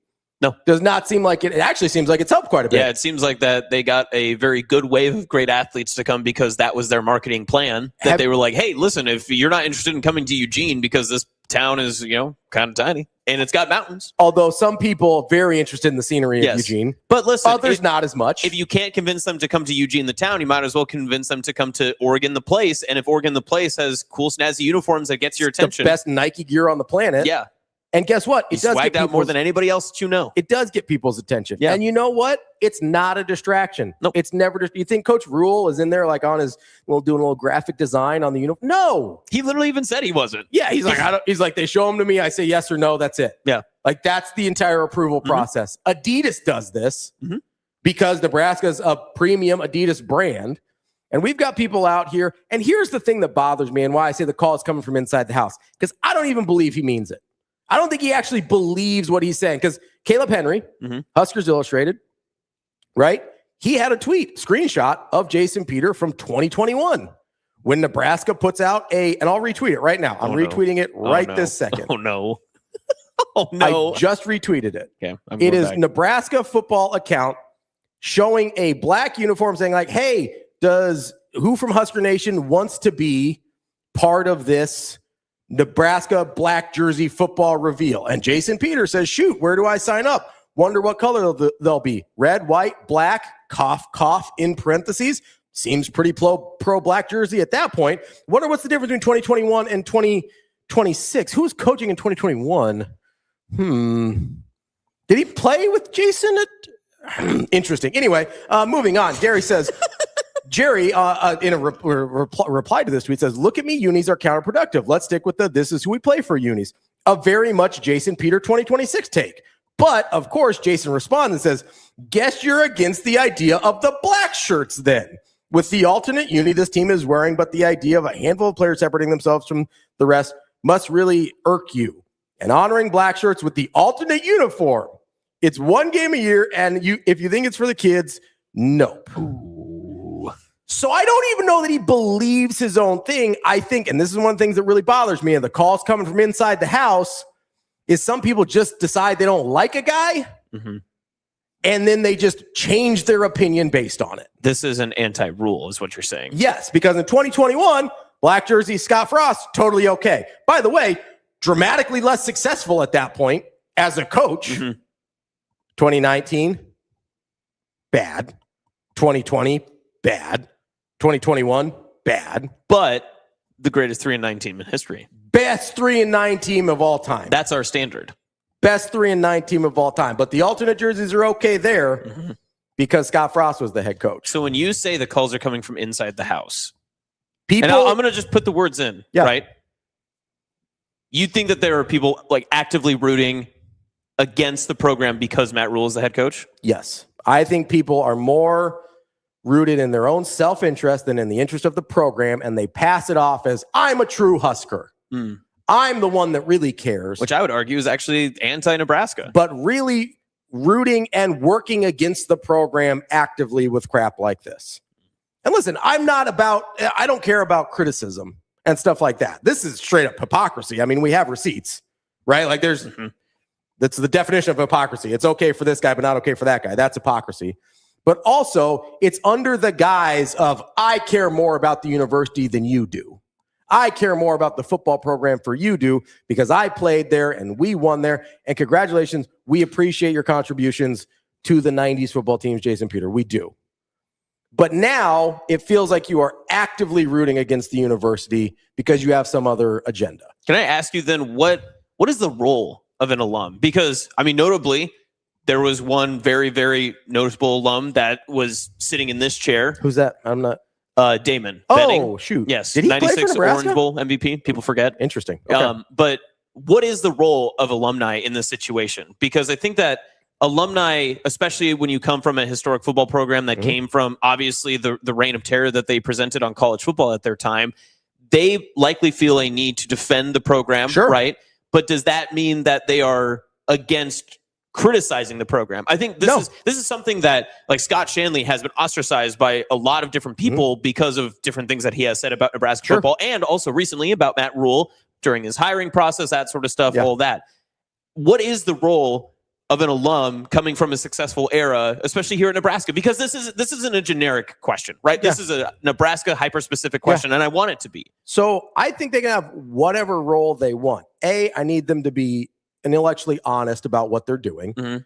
And B, I need some level of consistency here, like logical consistency. If you were for black uniforms in 2021, why are you against them now? Give me a good explanation. Because it's not the explanation you gave that it's a distraction. Because if it was a distraction, if it wasn't a distraction in 2021, why is it a distraction now? Somebody, like, do you think Coach Rule's editing the video? Like, what's the problem here? You think one of the players is editing the video? And so they're like, oh man, Coach, I can't make it to practice today. The alternate uniform video is not done yet. That was one thing that was brought up in that little clip that came out, that they said that players are wasting their time. They're not doing anything. That's not even a player that's not a player modeling. That's not a player designing. Like, what are we talking about? Those players, I mean, Coach Rule talked about it last week on Saturday. He's like, I don't even know if players probably haven't even seen it yet. Like, that's the truth of the situation. So what is your goal here? I don't care what the role you have is, but be intellectually honest about it and have logical consistency about it. I would argue that the role of an alum in this situation, and again, like this is a very great topic, right? This is something that everyone can share their different feelings or opinions on. Everyone's going to feel differently. Nebraska has a very active former player alum. Like, there's lots of people that have platforms and shows and whatever else, and that's fine. That's and they're great. almost encouraged to do so. That's great. We as a fan base are rabid we want for to that. hear from them, and I love that. Like, there's a reason DB was like initially kind of tabbed for this, and then people are like, oh, he's really good at this, and he gets all these opportunities, which is awesome. I love that the former players want to be involved, but at the end of the day, when it starts to feel like you're no longer rooting for the university, like, that's where I have a problem. And that's what I think the role of an alum, especially from the most successful era of Nebraska football, is that you need to be pro the program. And I'm not saying you have to That love doesn't it. mean no criticism. Exactly. It doesn't mean you have to love it to a default, but things like this are completely arbitrary and completely irrelevant to the total tonality of the conversation that is He had happening. a conversation earlier where he's like, oh man, if you're doing the TikTok dances, that's not going to work. Yeah. Like, what are we talking? Like, who cares? And this is clearly, as it's been pointed out, and I shouldn't say clearly, but it looks to be blurred lines between supporting a program in which you're alumni of and that you claim to support, and also supporting the people that you played with. Yes. Those are two different things. And I think that sometimes people as a whole can struggle with that because, I mean, go back to some of your best high school friends, right? Like you can be good friends with them. You can see them later in life, but there always comes a time when you are an adult, when you separate from the people you grew up with because of X, Y, or Z, or choices that they made, or life decisions that came between the two of you. You can actively choose to continue to root for that person, support that person. But at some point, and I think many people can relate to this, we all get into a situation where it's like, I can't tie my ship to you anymore. I've got to untether. I've got to distance myself, whatever. And that's what I think the alum coming from the 90s, from whatever era of college football, and especially the era of Nebraska football, if you are from as successful, if you're from any era, honestly, like truthfully, if you're from any era of Nebraska football, people are wanting to hear from you. People want to share your opinions, all that other stuff. Be pro the program. Do not tie yourself to being pro to your former allegiances that were on the team. If they are not with you to be pro for the program, I think that detracts from what you are hoping to get out of this situation. Unequivocally, Scott Frost was bad for the program. Yes. You can still like him as a person. That's fine. He was bad for the program. Like, you could, like, if he was your friend in college, if he's your friend now, that's fine. I don't care. I really don't. Like, but if you cannot deny he was bad for the program. Like, he was unequivocally bad for the program. And Matt Rule has unequivocally been better for the program than Scott Frost. However you feel about whether he should still be the head coach there, whether there's been enough progress, he has been better for the program than Scott Frost. There is no question about that. And if you can't see that, then you're not for the program. You're for Scott Frost. Yes. Which, that's where I start to have problems. You can still be friends with Scott Frost and understand he was bad for the programs, and you can not be a huge fan of Matt Rule and understand he's been better for the program. But what are your goals here? Because if it's not to see Nebraska succeed once again, then we just cannot be on the same page. And again, that doesn't mean no criticism. Because there's been things with Matt Rule that I've been critical of. Yeah. I didn't like that he hired John Butler as the DC. Listen, I was not a fan of that. In any relationship that you have, whether it's with your spouse, if it's with anything, like you have to be critical, right? Because you choose for improvement because you chase perfection, right? Yes. Like it's the same thing in relationships with your significant other or anything. Like no relationship that you have that is successful is one that doesn't go through trials and tribulations in which you have to be critical, Absolutely. right? Like there's no sunshine and rainbow relationship ever. Like you and I mean, I think that that's a great example too, right? Like you and I, obviously we can go through hills and valleys and everything else, but we ended up like right here doing what we're doing right now because we worked through some of those things. We worked through the differences in how to operate the show or our relationship and how we communicate with each other. You and Damon did that significantly and had to do it multiple times. You don't get to be successful without being critical. That doesn't mean it's not without love. That doesn't mean it's not without endearment. I think that that's the one part that we have this fallacy of, that it's like, oh, you have to be, and it's a problem with people who fly into this show randomly oftentimes, right? That they're like, you guys are just Husker homers. You guys just love Nebraska and you'll never, you're just like pooping rainbows and the sunshine comes out of your back end and all that sort of stuff too. No, like there is criticism and being critical, and there's also on the same point, I think it's on the exact same page of being, hey, I still have love for this program. I just want to see it at its best form. I want it to be the best it can be. Here's the difference. You will use the scenario that you just came up with co-hosts on a show like this, right? Like if DB had been critical of me for something that his previous co-host did and he was okay with, that's where it starts to be like, okay, it feels like you're not for the show anymore. Yeah. Right? It feels like you're anti what's happening because of me versus, hey, this is what will make the show better, right? It's like the TikTok dances thing and just being like, hey, like I would love to have seen what was going on if there had been cell phone cameras on the 90s teams, right? You're telling me nobody was dancing in the locker room. You're telling me all of that, all of that. Nobody was ever having anything like that. Like just because there's a camera with these kids, like they grew up different than you, man. It happens. Yeah. Get over it. Like quit being critical just to be critical. Look for solutions. Like, are you for the program or are you just here to bitch and moan? And do you think back in like the 90s when Nebraska suffered traumatic losses and, they had national championships slipping through their fingers? Were there, I don't know. I wasn't born in this time. Maybe someone can tell me. I'm not sure. But were the 70s players coming out of the woodworks to talk to newspapers or be in media or anything and be like, I don't like that they're wearing mesh jerseys. I don't like that they show their abs. Are they about themselves? They're clearly playing for themselves because they're so vain about how they look. Like, are these conversations that happen generationally, or is this an issue right now? I do not, and listen, I was young during the 90s. I was like 7 to 10 years old from 94 to 97. I do not recall players from the 70s or any other era coming out and actively. And now, listen, it's really hard to be critical when you're winning that much. I understand that. But it's not like they were winning much under Scott Frost, and there was a stark lack of criticism about uniforms and dances and things like that in 2021, right? So I don't remember there being that kind of criticism from the 70s. I don't see it from players from the 70s now. Right. You know what I mean? Like that's, I think, really telling is players from the 70s, 80s, other eras like that. And to be fair, most of the players from the 90s aren't doing this either.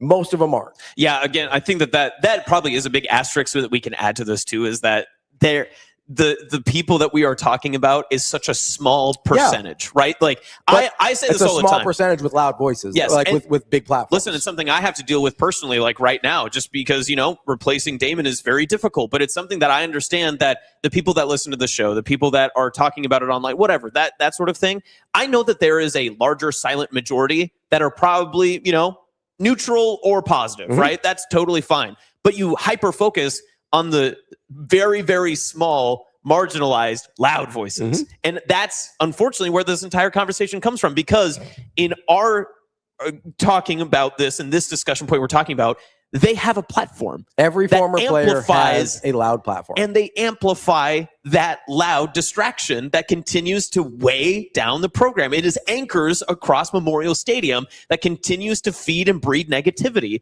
towards things that are trying to become successful. I find that trying to weigh down the program. Again, that's not love for the program. That's not criticism. That's just dragging something behind because of the weight and luggage of whatever kind of repressed emotional damage you have from whatever scenario you're trying to conjure up. I'm going to be honest. First, Hot Danger says kids today aren't even rescuing Tamagotchis anymore. Where are their hearts? That's funny. Great point.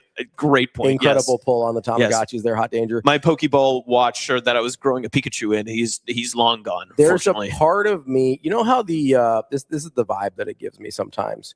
You know how the Miami Dolphins, the 72 Dolphins, like pop champagne every time the last team in the NFL loses for that season, and they're like, "Hey, we're still the last ones," you know, as opposed to like Ray Allen or Reggie Miller when Steph Curry's passing them for the all-time 3-point lead. They're at the game, they're celebrating with them, they're rooting for them. Like, it gives off the vibe of the 72 Dolphins where it's like, hey, it makes, and this is this is speculation, but this is the vibe that it gives off. When players from the era that won championships are overly critical, even when there is clear progress, whether you like the progress or not, or think it's fast enough or not, or like the making it or not, when they're critical of things that do not matter, clearly do not matter. TikTok dances, uniforms don't matter. Full stop. If you disagree with that, we're done having that conversation. But when you're overly critical of things that clearly do not matter, and it feels like you're rooting against the program because they do those things, it gives off the vibe that you think your accomplishments will be less special if someone replicates them. That's the vibe. That's the vibe that it gives off. It gives me 72 Dolphins vibes where it's like, they are less special. That team matters a lot less if the Patriots finish things off in 07. If David Tyree doesn't helmet catch and Eli Manning gets blown down for the sack and all of that matters, like 72 Dolphins all of a sudden matter a hell of a lot less. That's almost 55 years ago now for them. They become irrelevant if somebody replicates that accomplishment. There's a part of me that thinks this is a insecurity, jealousy, whatever thing of my accomplishments mean less if somebody replicates them at Nebraska. Because clearly it's been difficult to win at Nebraska since then at a super high level. It's been difficult to be nationally relevant. I mean, basically since 01, Nebraska has not been nationally relevant in that sense. We're going on 25 years of not being nationally relevant and 30 years basically since the last championship. So clearly that group had to be so special in order to accomplish this thing at a place that it's very hard to do. I think there's a part of some of these people that root against it because they feel like it diminishes their accomplishments, which is not true. Nothing will ever diminish the accomplishments of the 90s teams, ever. But that's what it feels like. It gives 72 Dolphins vibes where they're terrified of being irrelevant if somebody else does what they did. There will always be people in this state, for as long as it goes on, that no matter how long you do this show, how popular this show can grow, whatever, there will be people that will disagree with you if a former player says something the opposite of what you say. 100%. No matter what they say. It has nothing to do with you could put it in any generic statement. You could put it in any generic say opinion. It rained this morning, and the former player could say, no, it didn't. And there are certain people that say, it didn't rain this morning. Because he played. Or I could say, hey, this is the defense they're running, and it could be true. And a former player would say, now actually they're doing this. And they would be right. And they'd be like, no, the former player said it. They're true. And they might not even watch the game, right? Like that happens, right? It's happened, I think, to all of us. Yeah. In doing this, where a former player just come in and like Bigfoot, and that's fine. Listen, I understand they have a different perspective on things and in certain areas have a better understanding of things than I did. I also know that football now is very different than it was 30 years ago. I also know the things that helped Nebraska win 30 years ago, most of them, to use a DB word, are not portable to 2026, right? So the impact of what their experience is, while it is not irrelevant, it is not as relevant as it was directly after they played. We see this with Tony Romo, right? His DUI, whatever aside, he was much more impactful as an analyst right after he retired. He knew exactly what was going on. He doesn't really predict plays anymore because he doesn't have that same level of expertise as he did directly after his playing days. It's a natural evolution of the game of football, right? That's not to say they still don't have a different and sometimes for sure better perspective than I do. But just because someone says it because they have this background does not mean it's true. And listen, amazing Daniel brought up, hey, I don't know if it's fair if Nebraska made a CFP. I'm sure Jason Peter and everybody else would be happy. Sure. Yeah, but it's really easy to be happy when everything's going well. The difference is seemingly was happy in 2021 when things were not going well. Things are going better in 2026 and now not happy. That's how you reveal what people really care about. Everybody's going to be happy and what's like, you're just going to wash that under the rug. Like if Matt Rule and Nebraska make a playoff in the next few years, everybody's going to be like, oh yeah, I was always on board. No, you weren't. Yeah. They succeeded despite what you were doing at the time. It is a different time though, because now a lot of people keep timestamps. A lot of people have receipts. Some people got caught. I mean, we showed it earlier. Like a lot of people have receipts now. It's tough. It's very interesting. John says it's not a jealousy thing. It's an alpha dog thing that believes anything done different than their time represents a, let's say, wussification of Nebraska football, TikTok, alternate jerseys, podcasts, etc. That's fair. Maybe that's what it is. Mm-hmm. I might be misplacing the motivations. That's totally fair. I also think it's insane to think that football players aren't tough now because they're on TikTok. Like, I just don't think that's true. Yeah. I don't think most people that coach players, like Matt Rule played in the 90s. You think he thinks his players aren't tough now because they have cell phones? And also, I mean, this is kind of the generational topic of it all too, but like they don't even wear the same uniforms that they did back in the 90s, like across college football at all. Mm-hmm. Who's wearing the exact same uniforms? Nobody is. Like even Penn State has updated their stuff. Alabama's updated their stuff. Like everybody is updating the major brands, all that other stuff. I know this isn't a uniform conversation, but is anything the same as the 90s college football as it is today? Nothing is. Like the offenses, the defenses, everything. Like why would we not transform and update and kind of work with how football and how the world is updating and everything else? Like it just seems truthfully, it just seems lazy. It just truthfully just seems lazy. The rankings, all of that. It's all different. Great argument. I mean, we've had like 4 different ways to crown national championships since the 90s. Yes. Right? I mean, we went. Not even the historic stadiums are the same. Yeah. Hot Teacher says that's what some folks did with Hoiberg. It's 100% right. We had people trying to run Hoiberg out of town. And now that, they make a Sweet 16, win their first NCAA tournament game and have, the unbelievable run that they had last year and a couple NCAA tournament appearances, they're like, oh, always believed in Coach Hoiberg. No, you didn't. I was there. I saw it. Yep. And that's the same thing's going to happen with Nebraska if Matt Rule continues to have progress and continues to have more success at Nebraska. And it's just it's a toxic atmosphere. Mm-hmm. And it's sometimes the calls coming from inside the house. Unfortunately, I think a lot of Nebraska's I actually think nationally people want Nebraska to be good.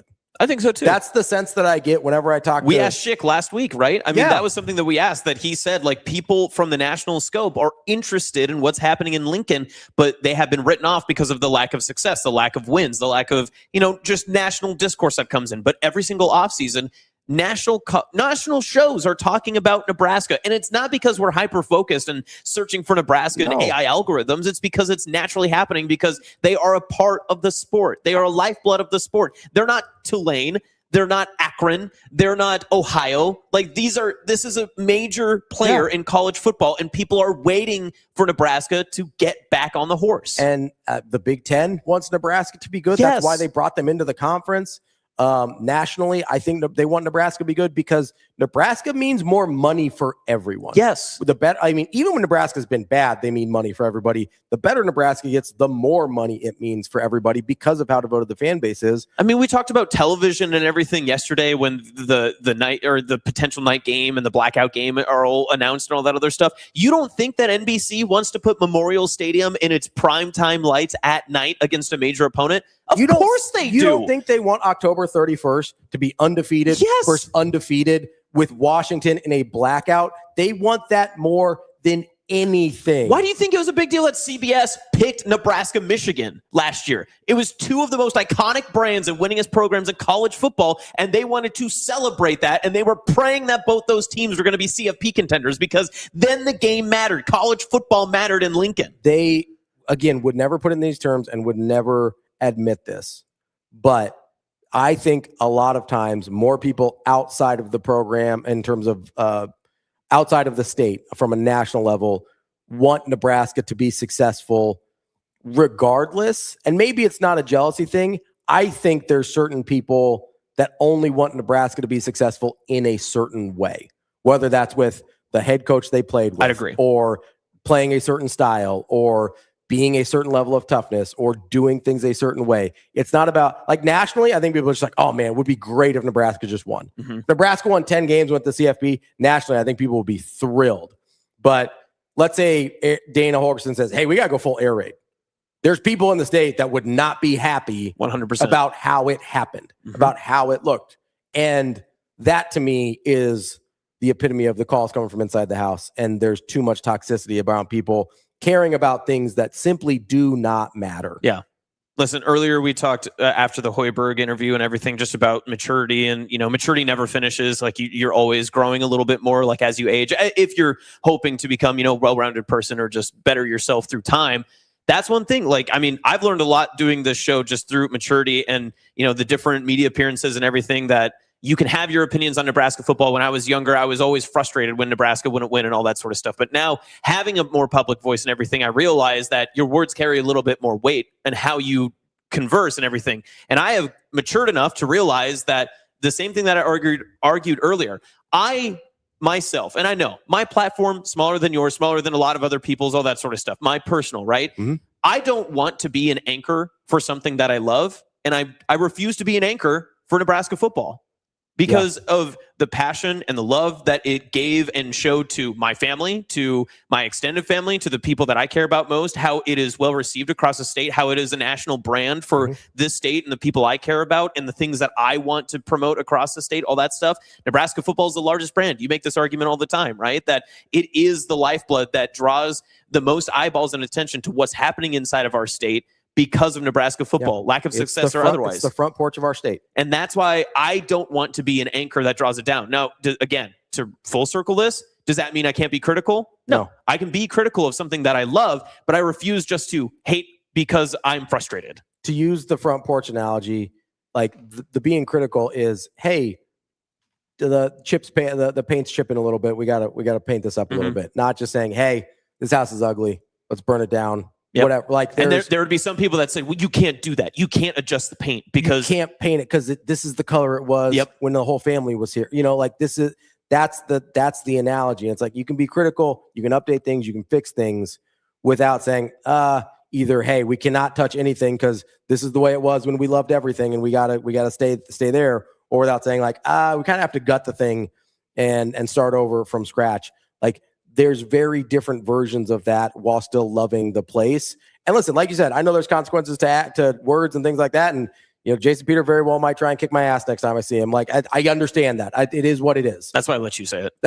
But, like, it is what it is. And like, I can't, like, this has happened too many times for me not to just be like, hey, something's weird is happening here. I don't know him personally, and so I can't really attribute to his motivations. I'm speculating based on some of the pattern of behavior here. But what I do know is it does not seem like he's for Nebraska if it doesn't look the way he wants it to. But again, defend what you love, right? That's what you're doing. Yeah. I'm defending the thing I love. If someone said this to your wife, you would also be like, hey, what's going on here? Yeah, chill out. We're going to have a problem. Yeah. Right? Like, if you care and love about something, you defend it. That's why I defend Nebraska, not just the university, but the state as well. And I'm tired of people just crapping on things that, like, I also, like, it's so, like I said, intellectually dishonest, because I don't actually believe that Jason Peter or anybody else actually thinks that having alternate uniforms makes you less successful on the football field. Like, I don't know anybody that truly believes that. It's just a thing they say to be critical. And at that point, just non-constructive criticism, you're just looking to complain and not looking for solutions, right? Like, we got to be like DB. We're in the solutions business. In order to find solutions, you have to identify problems. But quit identifying problems on things that aren't really problems. That's the real issue here, is complaining just to complain because we don't like something else. Yeah. That's the show for today. We'll be back tomorrow. That's Austin. I'm Ravi. It's Hurrdat Sports Live. Have a good day.